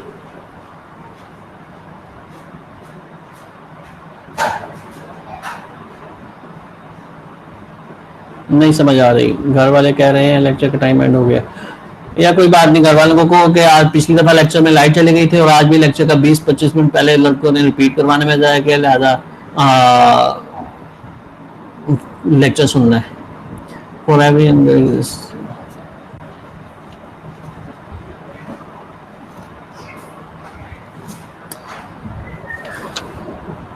भाई इसको एक दफा फाइनल करने दें, इसको एक दफा फाइनल करने दें, नेक्स्ट लेक्चर कंटिन्यू हो जाएगा, एक दफा अब इसको फाइनल कर लें। जी जल्दी कर रहे हैं आप लोग, मैं सिर्फ आपकी कंसंट्रेशन, क्योंकि आपको समझाना है लिहाजा आपकी कंसंट्रेशन चाहिए, आपकी कंसंट्रेशन होगी तो मैं बात आगे लेके चलूंगा। रेडी है? करवाएं sir, okay thank you. Okay let's say मेरे पास स्ट्रिंग आ गई है, कोई एक स्ट्रिंग मेरे पास ए बी बी बी, ये एक स्ट्रिंग है, ठीक है, लेट्स जिसको मैं एक्स कह रहा था। अब होना क्या चाहिए कि होगा ये कि अगर तो मैं इस स्ट्रिंग को 3 ऐसे हिस्सों में डिवाइड करूं जो कि इस डेफिनेशन पे पूरे उतरते हो, u, v और w। मसलन इसमें अब आपकी मर्जी है, आप u किसे लेते हैं, v किसे, लेकिन एक चीज ये है कि आपके पास ये नंबर जो है आपको चूज करना है, n सबसे पहले चूज करें, number 1 choose n, string given है, अब आपको पहला काम क्या करना है, चूज n, कोई n चूज करना है, आप मुझे बता दें, नंबर भी बल्कि हम बाद में सोच लेंगे, हमें लैंग्वेज गिवन है, बस लैंग्वेज L है, लेट्स से जो कि AN BN से बनी हुई है, नंबर n 2, तो इसका मतलब है कि अब मेरे पास स्ट्रिंग होगी AABB। अगर लैंग्वेज ये वाली थी तो n का मतलब क्या हुआ, स्ट्रिंग कौन सी बनी मेरे पास, AABB। क्लियर हो गया? ओके अब मेरे पास ये, इसको मैं नाम दे रहा हूँ, ये वो x है जो मेरे पास आ गया, n चूज किया तो मेरे पास उसके नतीजे में x मुझे मिल गया, स्ट्रिंग मिल गई है। अब उसके बाद मैं स्ट्रिंग को इस स्ट्रिंग को डिवाइड करना है, मैं डेफिनेशन ये कह रही है अगर n अब आपके पास 2 है तो आपका लेंथ uv जो भी आप ले रहे हैं वो लेस देन होनी चाहिए 2 से, uv जो है 3 हिस्सों में डिवाइड करना है, तो इसको यानी 2 से कम या इक्वल, तो आप मुझे इक्वली लेने की इजाजत दे देते हैं तो मैं ये ले लेता हूँ, यानी अब ये इसको मैं यू वी कह देता हूँ। क्लियर हुई ये बात? क्योंकि इसकी लेंथ यू या वी के ज्यादा से यू वी की लेंथ जो है ये क्या होनी चाहिए थी, एन के एन से कम या उसके इक्वल, तो ये मैंने इक्वल पे ले लिया, कम से तो फिर सिर्फ एक लेटर रह जाएगा। फिलहाल आपकी आसानी के लिए समझाने में आसानी के लिए मैंने ये इक्वल ले लिया। सो ये मेरे पास यू वी आ गया। अब इसका मतलब अब इनमें से अगर मैंने वी अलग करना हो तो वी कौन सा होगा, वी की लेंथ 1 के इक्वल या ज्यादा होनी चाहिए, तो इस डबल ए में से वी कौन सा हुआ फिर, अब डबल ए में इसमें से वी कौन सा हुआ, 1 के इक्वल या 1 से ज्यादा होनी चाहिए। मैं आप कहते हैं तो मैं एक ले लेता हूँ बस, ये तो v इक्वल टू 1 मैंने कर लिया। ठीक है, ये v है मेरे पास, v जो है ये मैंने अब ये इसको कर दिया है, सर्कल कर लिया। अब मेरे पास i, उसके बाद तीसरा स्टेप ये था, तीसरे स्टेप के लिए कि आपने i चूज करना है। ये अपनी मर्जी से कर सकते हैं, बस इन कंडीशंस के आप फुलफिल करते रहें तो आपकी मर्जी, जितनी मर्जी जो मर्जी चला लें आप। ठीक है, यानी v में मैक्सिमम, अब u v में से v निकालना था तो v में ये भी सारा कर सकता था तो कोई इशू नहीं था, लेकिन फिर u एम्प्टी हो जाता तो गो के u के ऊपर कोई रेस्ट्रिक्शन नहीं है, तो इसलिए मुझे इजाजत थी। फिलहाल मैंने एक लिया, बात को ताकि जल्दी कंप्लीट करते हैं। अब नेक्स्ट स्टेप, अगले स्टेप में मुझे क्या करना है, नेक्स्ट स्टेप में मुझे करना है आई चूज करना है, चूज आई, ये हो गया मेरा सेकंड स्टेप। ठीक है, सेकंड स्टेप में मैंने ये इन दो रूल्स को सामने रखते हुए डिवीजन कर ली अपनी स्ट्रिंग की। अब थर्ड रूल, ये मेरा सेकंड स्टेप है।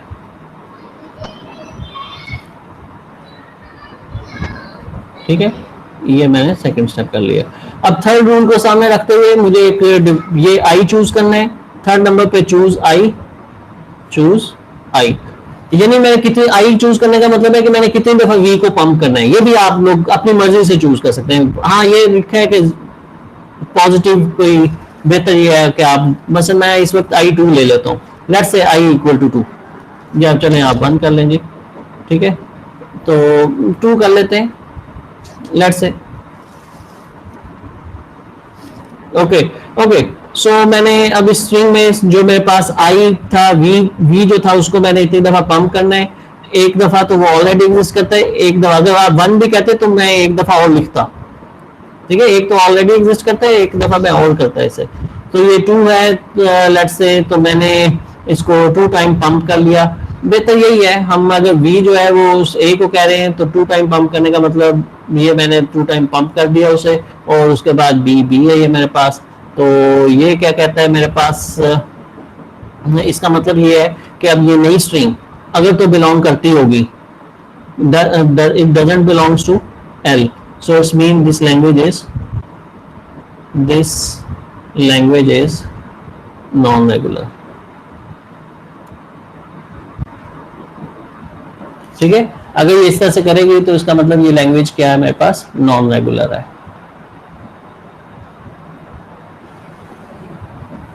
एक और एग्जांपल लेते हैं, एक और लेते हैं ताकि और कुछ चीजें भी, कोई और बातें भी आपको बीच में समझ। अब लास्ट बात समझ नहीं आई।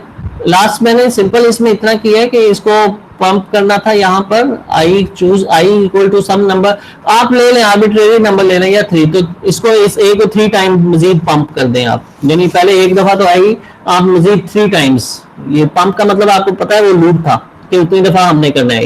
ये एन टाइम तो आपके पास जो था सो था ही, अब आपने लूप, आई का मतलब था उसे पंप करना है, लूप करना है। ये आई पावर नहीं, लूप के मानों में, तो मैंने उसको लूप कर दिया। आई टाइम्स आएगा, ए आएगा, हाँ बिल्कुल, नए एज आएंगे, मजीद एज ऐड किए जाएंगे आई टाइम्स, तो उसका नतीजा ये निकल आएगा कि आपके पास जो नई स्ट्रिंग बनी है वो अगर तो उसी लैंग्वेज से बिलोंग करती है तो फिर तो रेगुलर है, लेकिन pumping lemma obviously non regularity check करने के लिए होता है। सो वो अक्सर आपको यही मिलेगा कि वो उससे बिलोंग नहीं करती। अगर बिलोंग नहीं करती उस लैंग्वेज में तो फिर इसका मतलब ये है कि ये नॉन रेगुलर है। मैंने आपको बताया था कि रेगुलर लैंग्वेज की प्रॉपर्टी है कि उसमें पंप भी करेंगे तो वो उस लैंग्वेज में ही रहा करता है, लेकिन यहाँ पंप करने से जो नई स्ट्रिंग बन रही है वो रेगुलर लैंग्वेज, वो इस लैंग्वेज में नहीं बिलोंग करती। ये जो हमारे पास एल गिवन लैंग्वेज थी ये वाली, इस लैंग्वेज से बिलोंग नहीं करती, लिहाजा इसका मतलब ये जो लैंग्वेज है ये नॉन रेगुलर है। अगेन रिपीट करता हूं कि ये रेगुलरिटी चेक करने के लिए नहीं होता, ये नॉन रेगुलरिटी चेक करने के लिए होता है पंपिंग लेमा। तो इस तरह से अक्सर बिलोंग नहीं करेगी तो हमें प्रूफ हो जाएगा कि नॉन रेगुलर है। लेकिन अगर ऐसा नहीं होता तो यानी ये इस तरह से वो नॉन रेगुलर नहीं बनती, तो फिर आपको ट्राई करनी चाहिए कि शायद उसके अगेंस्ट वो लिखा जा सकता हो रेगुलर एक्सप्रेशन। एक एग्जांपल और रिपीट करते हैं ताकि आपके जहन में बात क्लियर हो जाए। अब सपोज मैं एक लैंग्वेज कोई और चूज कर लेता हूं, और ये लैंग्वेज भी एक नॉन रेगुलर लैंग्वेज ही है। पहले ही मैं आपको बता देता हूँ 0 and 1 और याद रखिए बाय द वे अब आपको ये तो प्रूफ करने के एक हद तक है, अपनी अंडरस्टैंडिंग में आपको समझ आनी चाहिए कि जब भी एक ऐसी चीज आ जाएगी जिसमें मेमोरी रिक्वायर होगी, मसलन यहाँ n नंबर ऑफ जीरोज हैं तो यहाँ पर दोबारा उतने ही जीरो चाहिए, इसका मतलब कितने जीरो पहले गुजरे ये याद रखना पड़ेगा। मेमोरी जब भी रिक्वायर होगी तो फाइनाइट मशीन नहीं चलेगी, लैंग्वेज देखते ही अपने सेंस से भी समझ आएगी। लेकिन इसका प्रूफ अब कैसे करना है, इसका प्रूफ पंपिंग लेमा के जरिए किया जा सकता है। और पंपिंग लेमा के वही स्टेप, सबसे पहले चूज एन करना है। मैं एन लेट से इस वक्त चूज कर लेता हूँ कोई 6, आप बड़ा सफिशिएंट लिया करें, छोटे छोटों के ऊपर चेक नहीं करने की जरूरत होती, या छोटों में बाज का मैच कर ही रहा होता है, बड़े के साथ ये करना चाहिए हमें। सो मैंने यहाँ पर n is equal to 6 let's say कर लिया, तो इसका मतलब जो x मेरे पास स्ट्रिंग जनरेट हुई वो स्ट्रिंग क्या जनरेट हुई होगी, अच्छा 0 0 0 0 0 0 1 0 0 0 0 0 0 1 ये एक है, ठीक है। ये इसको बोलती है लैंग्वेज डुप्लीकेट लैंग्वेज कहलाती है, कि जो आपके पास यहाँ पर था उसी की डुप्लीकेट ये आपके पास तैयार हो गई है। ओके सो पहला काम सर नेक्स्ट टाइम लेक्चर 3:30 पर रख लीजिएगा, अभी देर हो गई है होता है इस टाइम, ठीक है। बस अब एग्जांपल के साथ मैं फिनिश कर रहा हूँ इसे, नेक्स्ट टाइम ये कर लेंगे। ओके n6 हो गया। दूसरे नंबर पे क्या करना था, इसे 3 हिस्सों में डिवाइड करना है। uv की लेंथ जो है वो n से कम होनी चाहिए। n इस वक्त 6 है, इसका मतलब 6 यहाँ तक पूरा हो रहा है, 6 से छोटा uv होना चाहिए, 6 यहाँ तक पूरा हो रहा है, 6 से छोटा uv या 6 के इक्वल होना चाहिए। अब हम छोटा करके देखते हैं, पहले हमने बिल्कुल इक्वल uv को 2 के इक्वल लिया था, n के इक्वल, अभी हमने छोटा ले लिया है। सो ये शर्त पूरी हो रही है कि uv जो है वो लेस देन इक्वल टू, इस वक्त मेरे पास n है, n की वैल्यू 6 है और मैंने uv की टोटल लेंथ 4 ली है, लेंथ ऑफ uv, ठीक है। इस वक्त मैंने 4 ली है और n जो है वो मेरे पास 6 है। दूसरी शर्त जो है वो v के मामले में है कि v की लेंथ जो है वो ग्रेटर देन इक्वल टू 1 होनी चाहिए। तो v अब इसमें से v निकालना है, v जो है 1 से बड़ा कुछ भी, मसलन मैं ये लेट्स से ये कह देता हूँ जी कि ये पोर्शन v है, ठीक है, ये मैंने v ले लिया। अब इसके बाद इसको i चूज करना है। थर्ड स्टेप में आप क्या चूज करते थे, i चूज कर लेते थे। i लेट्स से मैंने चूज कर लिया इस वक्त 4, इसको मैं 4 टाइम v को रिपीट कर देता हूँ, ये 1 2 3 1 2 3 1 2 3 1 2 3, ये मैंने 4 टाइम लेट से लिख लिया, ठीक है। और ये मेरे पास बाकी एक ये 0, ये जो u का था ये आ गया उसी तरह से, 2 0 ये वाले उसी तरह से आ गए, और फिर 1 0 0 0 0 0 0 1। तो ये काम हो गया। अब इसके बाद अब ये देख के हम कह देंगे कि ये जो नई स्ट्रिंग है ये बेसिकली n प्लस के, सॉरी ये 0 1 के ऊपर 0 n प्लस के 1 0 n 1 बन रही है, which doesn't belongs to l। यहाँ k की वैल्यू क्या है, इसमें जितनी दफा आपने पंप किया, पहले सिर्फ कितने जीरो थे 6, अब यहाँ 6 से बढ़ के कितने हो गए हैं जीरो, 6, तो ये हो गए 1 2 3 4 5 6 7 8 9 10 जीरो ज्यादा हो गए। तो ये k जो है इस वक्त k इक्वल टू 10 आपके पास जीरो ज्यादा है पहले से।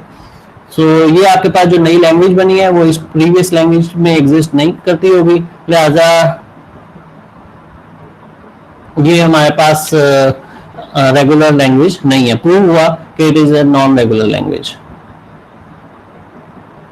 सर v को uv में ही एक मिनट आ जाए। मैसेजेस,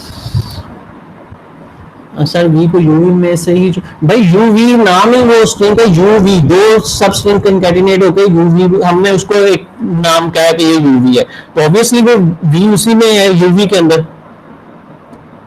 अच्छा अब मैं आपका मैसेज पूरा पढ़ लूँ, यूवी को यूवी में से ही चूज करना है या पूरी, नहीं नहीं, यूवी ऑब्वियसली आप देखिए ये तरतीब जहन में रहेगी आपके, इस पूरी स्ट्रिंग को, ये जो आपके पास ये जो पूरी स्ट्रिंग गिवन है, ये आपके पास एक्स है, इस एक्स के तीन हिस्से करने हैं, यू वी डब्ल्यू, इनको कंकैटिनेट करें तो दोबारा एक्स बनना चाहिए, लिहाजा पहला हिस्सा यू है, ये नहीं हो सकता यू दरमियान में वी इधर डब्ल्यू इधर, ये तरतीब से में कंकैटिनेट होकर ये दोबारा एक्स बनते हैं। ओके हो गया। अब यू वी और डब्ल्यू तीन बराबर, तीन हिस्से चाहिए हमें, बराबर नहीं तीन हिस्से चाहिए। सो यू वी जो पूरा है उसकी लेंथ के ऊपर शर्त है कि वो एन से छोटी होनी चाहिए, मसला एन 6 था तो यहां तक 6 पूरा होता था, उससे छोटा मुझे यू वी कुछ लेना था, मैंने इस वक्त वो ये ले लिया। एक मिनट आ जाए, मुझे मैसेज की, मैं अभी शुएब का आंसर कर रहा हूँ, बाकी तैयब बाकियों का मैं बाद में देखता हूँ, पहले मैं ये पॉइंट क्लियर करना चाहूँ, आप सारे भी सुन लें, हो सकता है आपके पॉइंट्स भी क्लियर हो जाएं। सो मैं ये बात की है कि यू वी डब्ल्यू इस एक्स का तीन हिस्से हैं, तीन हिस्से कहने का मतलब ये ऐसे हैं कि इनको दोबारा कंकैटिनेट करने से एक्स ही बनेगा, लिहाजा कोई से तीन हिस्से इसके बनाने हैं। यू वी जो हिस्सा बनेगा इसके ऊपर शर्त है कि इसकी लेंथ जो है वो एन से छोटी होनी चाहिए, तो यहाँ पर एन के इक्वल या छोटी होनी चाहिए। सो यहाँ पर मेरे पास ये जो स्ट्रिंग है इसमें मैंने यूवी हिस्सा यहाँ तक, इस यहाँ तक मुझे अलाउ था, मैं यूवी इधर से कुछ भी ले सकता था क्योंकि ये एन के एटमोस्ट एन लेंथ बन जाती थी यहाँ पर, तो मैंने सिर्फ इतना हिस्सा लिया, ये जिसको मैंने रेड सर्कल किया है, रेड जिसके बना रहा हूँ, ये मैंने यूवी कह दिया कि जी ये है मेरा यूवी। तो ऑब्वियसली वी अब इधर ही है, वी अब बाहर कहीं नहीं गया, ये सारा डब्ल्यू है, ये सारा क्या मेरा डब्ल्यू है। सो वी जो है अब मैंने उसमें वी स्पेसिफाई करना था, वी स्पेसिफाई करने का रूल ये मेरे पास ये गिवन था यहाँ पर, जिसको मैं मैजेंटा से हाईलाइट कर रहा हूँ कि वी का इस रूल के तहत बनाना था। अब वो मैंने फिर कोई नंबर चूज कर लिया कि वी लेट से हम 3 ले लेते हैं, तो इसका मतलब यानी वी की लेंथ जो है वो 3 ले लेते हैं, तो मैंने यहाँ से ये जो अब ये जो बॉक्स मैंने किया ये वी की लेंथ मैंने बना दी।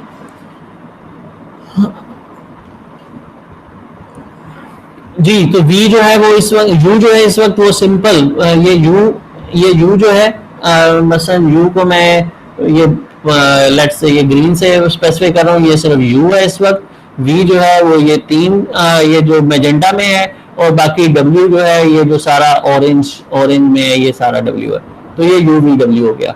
अब उसमें से v जो है ये रूल्स में यूवी के ऊपर लग रहे हैं, कंस्ट्रेंट ये कह रहे हैं वो यूवी के ऊपर है कि यूवी की लेंथ एन से ज्यादा नहीं होनी चाहिए थी, और जो वी है उसकी लेंथ 1 से बड़ी होनी चाहिए थी, 1 या 1 के से बड़ी, तो ये मेरे पास वी आ गया। अब उसके बाद आई चूज कर लें, कोई नंबर चूज करें, कितना मतलब बस जीरो नहीं, जीरो से बड़ा कोई नंबर चूज करें, उतनी दफा पंप करें, पंप करने के बाद जो ये नई स्ट्रिंग आ रही है जो कुछ भी है इसको इस लैंग्वेज से बिलोंग करना चाहिए, लेकिन ये जो नई स्ट्रिंग बनी है ये बेसिकली इसमें 6 से ज्यादा यहाँ 10 जीरो ज्यादा है, यानी के की वैल्यू इस वक्त 10 है, 10 जीरो ज्यादा आए हुए हैं, तो ये बेसिकली इस लैंग्वेज से बिलोंग नहीं करती है।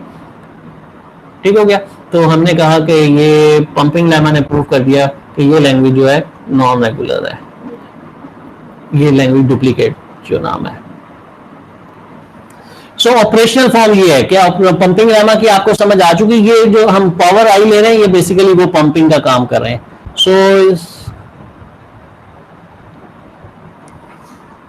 निशान तुम्हारी तबीयत की खराबी मुझे पहले ही समझ आ रही थी तुम्हारे पिछले सवाल से।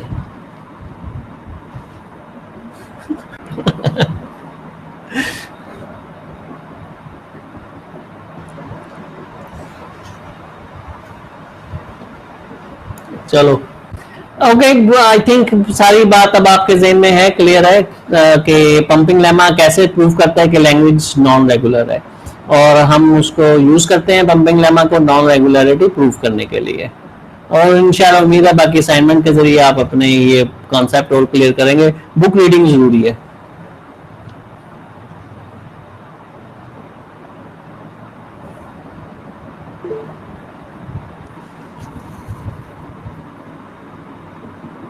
क्या प्रॉब्लम आ रही है असाइनमेंट में? जी छुट्टी है फरा।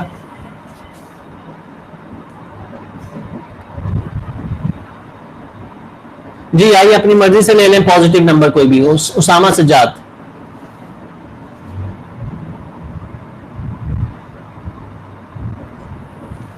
क्वेश्चन 9 में एफ लिखा हुआ आपने जगह जगह। एक मिनट ठहरो शेब, मैं असाइनमेंट खोल लूं, पहले ओपन करूं फिर मैं देख के बता सकता हूं क्या करना है।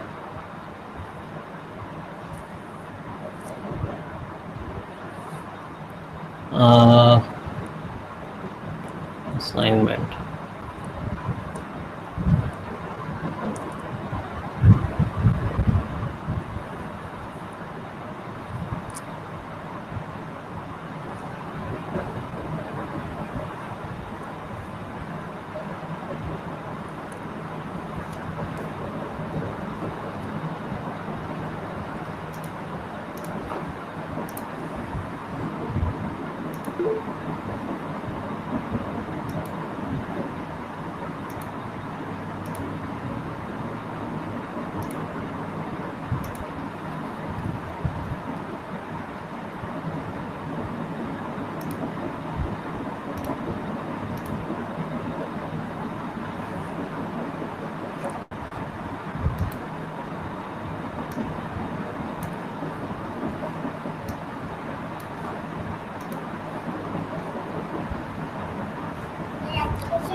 नहीं, अच्छा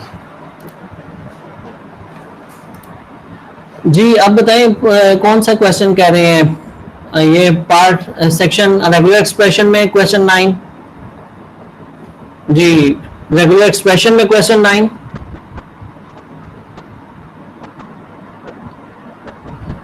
क्वेश्चन 9 में रेगुलर एक्सप्रेशन में सवाल समझ नहीं आया।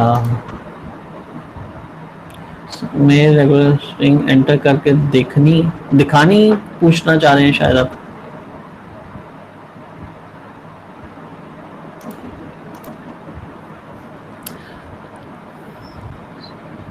हाँ अब ये शो कैसे करना है, असल में ये पूछना चाह रहे हैं कि दोनों सेम हैं कि नहीं। इसके ऊपर आर्गुमेंट डेवलप करना है, जिस तरह मैं यहाँ पर आपके साथ कुछ प्रूफ करते हुए आर्गुमेंट डेवलप करता हूँ, आपको इसमें करना है। कुछ स्ट्रिंग्स ही इसी तरह से लेके तरतीब से चली होंगी। इसके लिए मैं इसलिए ये वाले क्वेश्चन दिए कि बुक खोलो, उसमें देखो कि दो रेगुलर एक्सप्रेशन को इक्विवेलेंट कैसे प्रूफ करते हैं, वो कैसे उसके ऊपर आर्गुमेंट डेवलप करते हैं।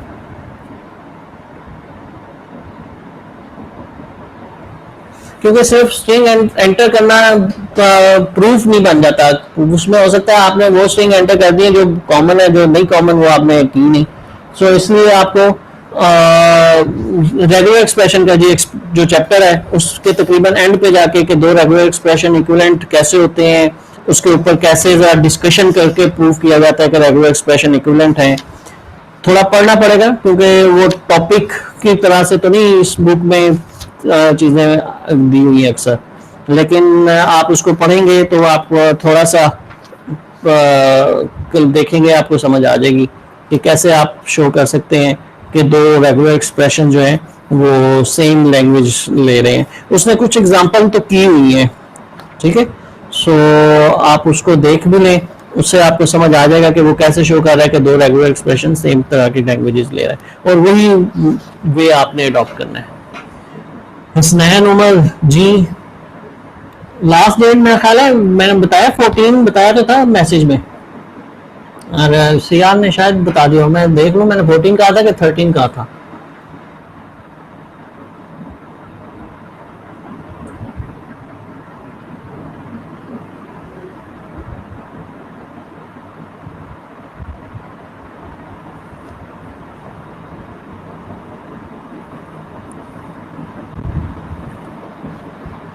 जी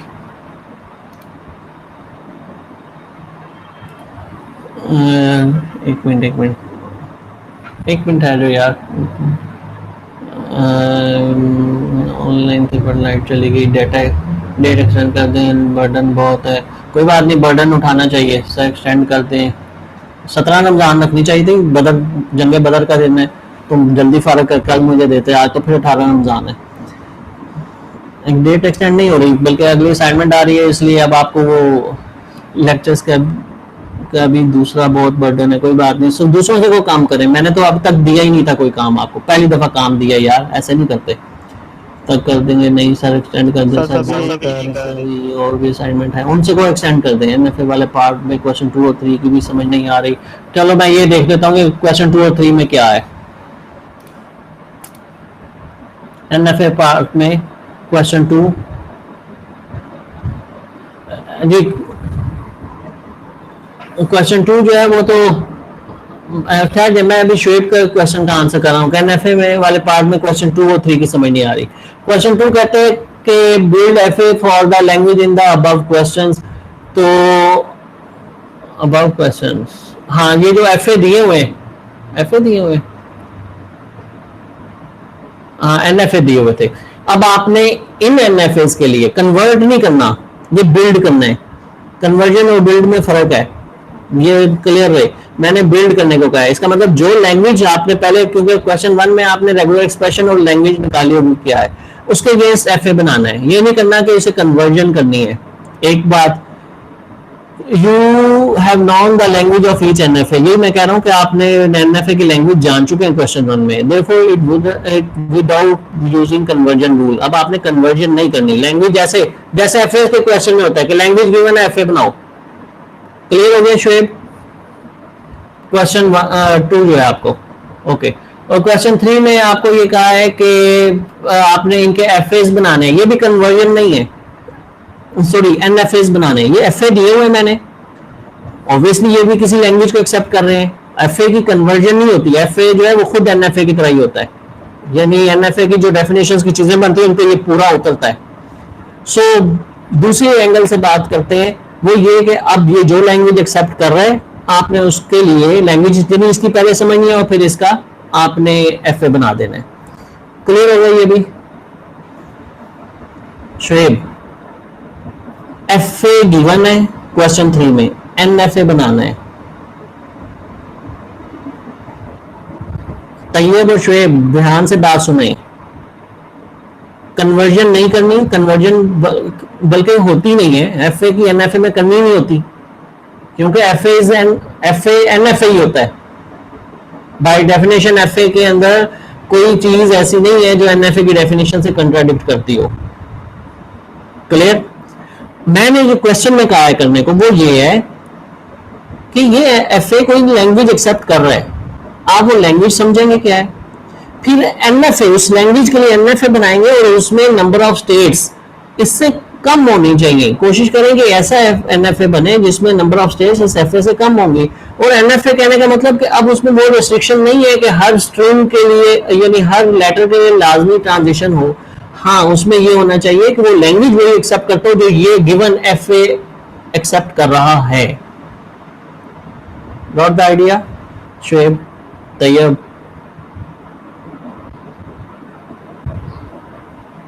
ओके सर। अच्छा तैयब, मैं आपका क्वेश्चन एक देख लूं सर। एनएफए में क्वेश्चन 2 में क्या करना है वही बताया, वो बता दिया आपको। भी टाइम थोड़ा नहीं है, अभी शुरू करेंगे तो थोड़ा रह गया है, आई एग्री। अब मैं मैसेज निकाल के देख लूं कि मैंने उनको टाइम क्या कहा था अमीना को कि इसकी लास्ट डेट क्या है।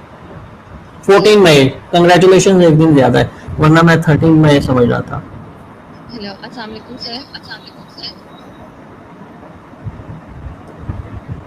हेलो हेलो 30 साल का टाइम। हेलो, अस्सलाम वालेकुम सर।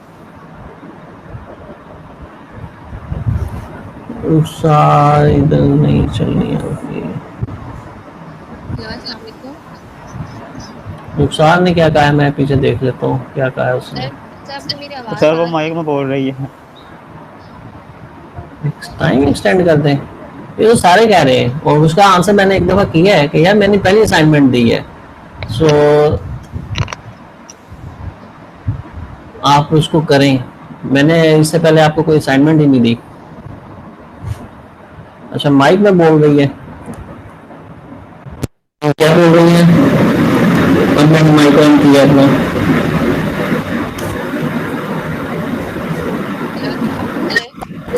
जी वालेकुम सलाम।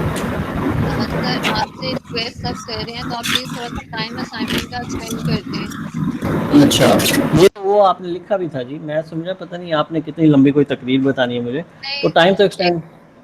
सर एक्चुअली देखिए हमें दूसरी असाइनमेंट्स भी मिली और फिर रमज़ान है तो रमज़ान में टाइम मैनेज पहले ही नहीं हो रहा और असाइनमेंट अच्छा, छोटी भी नहीं है, इतनी लंबी तो असाइनमेंट है। तो इसलिए ठीक है। प्लीज़ सर आप कुछ दिन के लिए एक्सटेंड कर दें, 2 दिन कर दें, 1 दिन कर दें सर, फ्राइडे कर हाँ दें आप। आ, फ्राइडे को हमारा क्योंकि लेक्चर कोई नहीं है तो चले हम फ्राइडे को कर लेंगे। बाकी ये है कि हमने लेक्चर्स भी तो लेने होते हैं ऑनलाइन, उस पे 5 बजे तक तो हम वहाँ से फारिग होते हैं। फिर आगे अफ्तारी का टाइम होता है, अफ्तारी के बाद फिर आगे तरावी वगैरह पढ़नी होती है सर हमने, तो उसके बाद फिर दूसरे लेक्चर सुनने भी होते हैं, तो इसलिए बहुत ज़्यादा टाइम लग जाता है। ठीक है, और भी कुछ कहना है तो एक दफ़ा कह दें ताकि मैं एक दफ़ा जवाब दूँ बस, फिर उसके तो बाद बात सर ना आप कर सकें। सर तो कह प्लीज़ दें। आपसे जवाब हाँ में होना चाहिए रिक्वेस्ट सर। है कि आप प्लीज़ सर फ्राइडे तक टाइम कर दें। और बस ये ओके है। कहना है सर। जी सर ओके, प्लीज़। कोई मतलब आर्गुमेंट, कोई और आर्गुमेंट इसके बाद जो देना चाहे वो अभी नहीं दे सर, लें। आपसे रिक्वेस्ट ही कर सकती हूँ सर, हाँ प्लीज़। चले, फिर रिक्वेस्ट रिक्वेस्ट जो होती है ना वो तो फिर ऐसा ही होता है, रिजेक्ट भी हो जाती है, एक्सेप्ट भी हो सकती है, तो इस वक्त तो रिजेक्ट होने के मोड में है। और वजह ये है कि ये रिक्वेस्ट बहुत नो सर, लेट है। मोड चेंज कर लें। नहीं नहीं, रिक्वेस्ट इसलिए ये इस वक्त रिजेक्ट हो रही है कि आप बहुत लेट अब ये मुझे कह रहे हैं। या तो होता जब असाइनमेंट मिली थी, आपने इसे नहीं पढ़ा सर, होता। एक मिनट एक मिनट एक मिनट, अब मेरी बारी है, बोलने बोलने दें। असाइनमेंट मिली होती है, आपने इसे पढ़ा होता, कर रहे होते, और उसके बाद करते करते कंप्लीट ना हो रही होती और आप कह देते। और अभी मैंने किसी की नहीं माननी, कोई कहेगा कि सर कर रहे थे, हुई नहीं कंप्लीट। बस अभी तो आपने देखी है, अब आप करना शुरू करेंगे तो ऑब्वियसली हो भी जाएगी। सो इस बात को छोड़ेंगे, इसको एक्सटेंड होना चाहिए, इसको सर सबमिट होना। रमजान से पहले दे दो तो बात और थी, अब रमजान है। ऐसा करते हैं 14 की रात 12 o'clock तक कर लेते हैं, ठीक है? 14 का कोई भी सेकंड नहीं छोड़ते हम, हर सेकंड काम के लिए। सर एक दिन की सिर्फ बात थी। हाँ वो सर पहले भी यही डेडलाइन थी क्या? सर क्योंकि कि फ्राइडे को 14 की हमारे फोर्थ रात 12 क्लास बजे नहीं है कोई, तो फ्राइडे को चले हमारे पास टाइम है तो हम फ्राइडे को कर लेंगे। कोई बात नहीं, टाइम तो पिछले फ्राइडे भी था ना, जब सर वो नहीं लेकिन किया हमें तो फिर। सर सर दूसरी असाइनमेंट भी तो थी ना असाइनमेंट पिछले वो फ्राइडे। भी बस मिलेगी ठीक है, और ये भी तो थी। अब मेरा ख्याल है असर का टाइम भी है, और आप लोगों ने वो क्या कह रहे थे मुझे, पकोड़े और पता नहीं टैंक बनाने थे, आप लोग वो काम करें ना, और इसको 14 तक जमा कराएं भैया। इसलिए मैं कह रहा हूँ क्योंकि मैंने अगली एक असाइनमेंट आपको बना के रखी हुई है, सिर्फ मैं ये वेट कर, मेरा जहन में 13 था, तो इसलिए वो कल अपलोड करनी थी मैंने, लेकिन अब मैं 14 को करूँगा और आपको इस ताकि आप इससे पहले आज़ाद हो लें। सर सर हम कोई सो मसला नहीं, कोड आप ईद टाइम पे को दे दें। लेकर रखे ऑटोमेटिक ये असाइनमेंट। ये जज्बा चाहिए, ये किसका जज्बा है, ईद पे मांग रहे हैं, शुएब तो नहीं है? No sir, Mohsin. ठीक है। सर अभी तो ठीक। रिलैक्सेशन थोड़ी सी दे देना, ईद पे बात चाहे दे दीजिएगा, फिर बाद में वो तो बात की बात है, आप भी दे देना लास्ट। नहीं कोई बात नहीं, आप काम करें, अभी दे दी ना, फिर वो अगली दफ़ा भी आप मांगेंगे। सर इस दफा दे दें, नेक्स्ट टाइम नहीं मांगते। नहीं ऐसे कोई बात नहीं होती। Please sir. नहीं नहीं, प्लीज़ ना करें इतना, रोज़ों में प्लीज़ प्लीज़ नहीं किया करते, काम करते हैं या नहीं करते, कहते नहीं करनी। सर सर ऐसे जी तो अगली नहीं असाइनमेंट बोलते। या ना दें। ये क्या हो गया, अगली ना दें? अगली असाइनमेंट में हम टाइम एक्सटेंड नहीं करवाएंगे सर। सर थोड़ा रहम कर दें प्लीज। सच में सर इस वक्त तो बोलने की हिम्मत भी नहीं है, कसम से बहुत मुश्किल से बोला जा रहा फिर है। तो बड़ी हिम्मत है तुम्हारी यार, सीरियसली। ठीक है जी, तुम लोग घंटे का लेक्चर मुझसे सुन के हिम्मत अपनी दिखा रहे हो। सर हम सुबह 1 बजे, सर 1 बजे से मुसलसल हम बैठे हुए हैं। अच्छा, गिफ्ट समझ के दे दें सर। चलो शुएब के कहने पे फिर हम सोच लेते हैं, क्योंकि मुझे लगता है शुएब ऐसी फरमाइशें कम किया करता है। Thank you sir. तो फिर अब आप 14 नहीं तो 15 को दे रहे हैं। Thank you sir. ठीक है, 15 की रात तक। ओके, अल्लाह हाफिज़।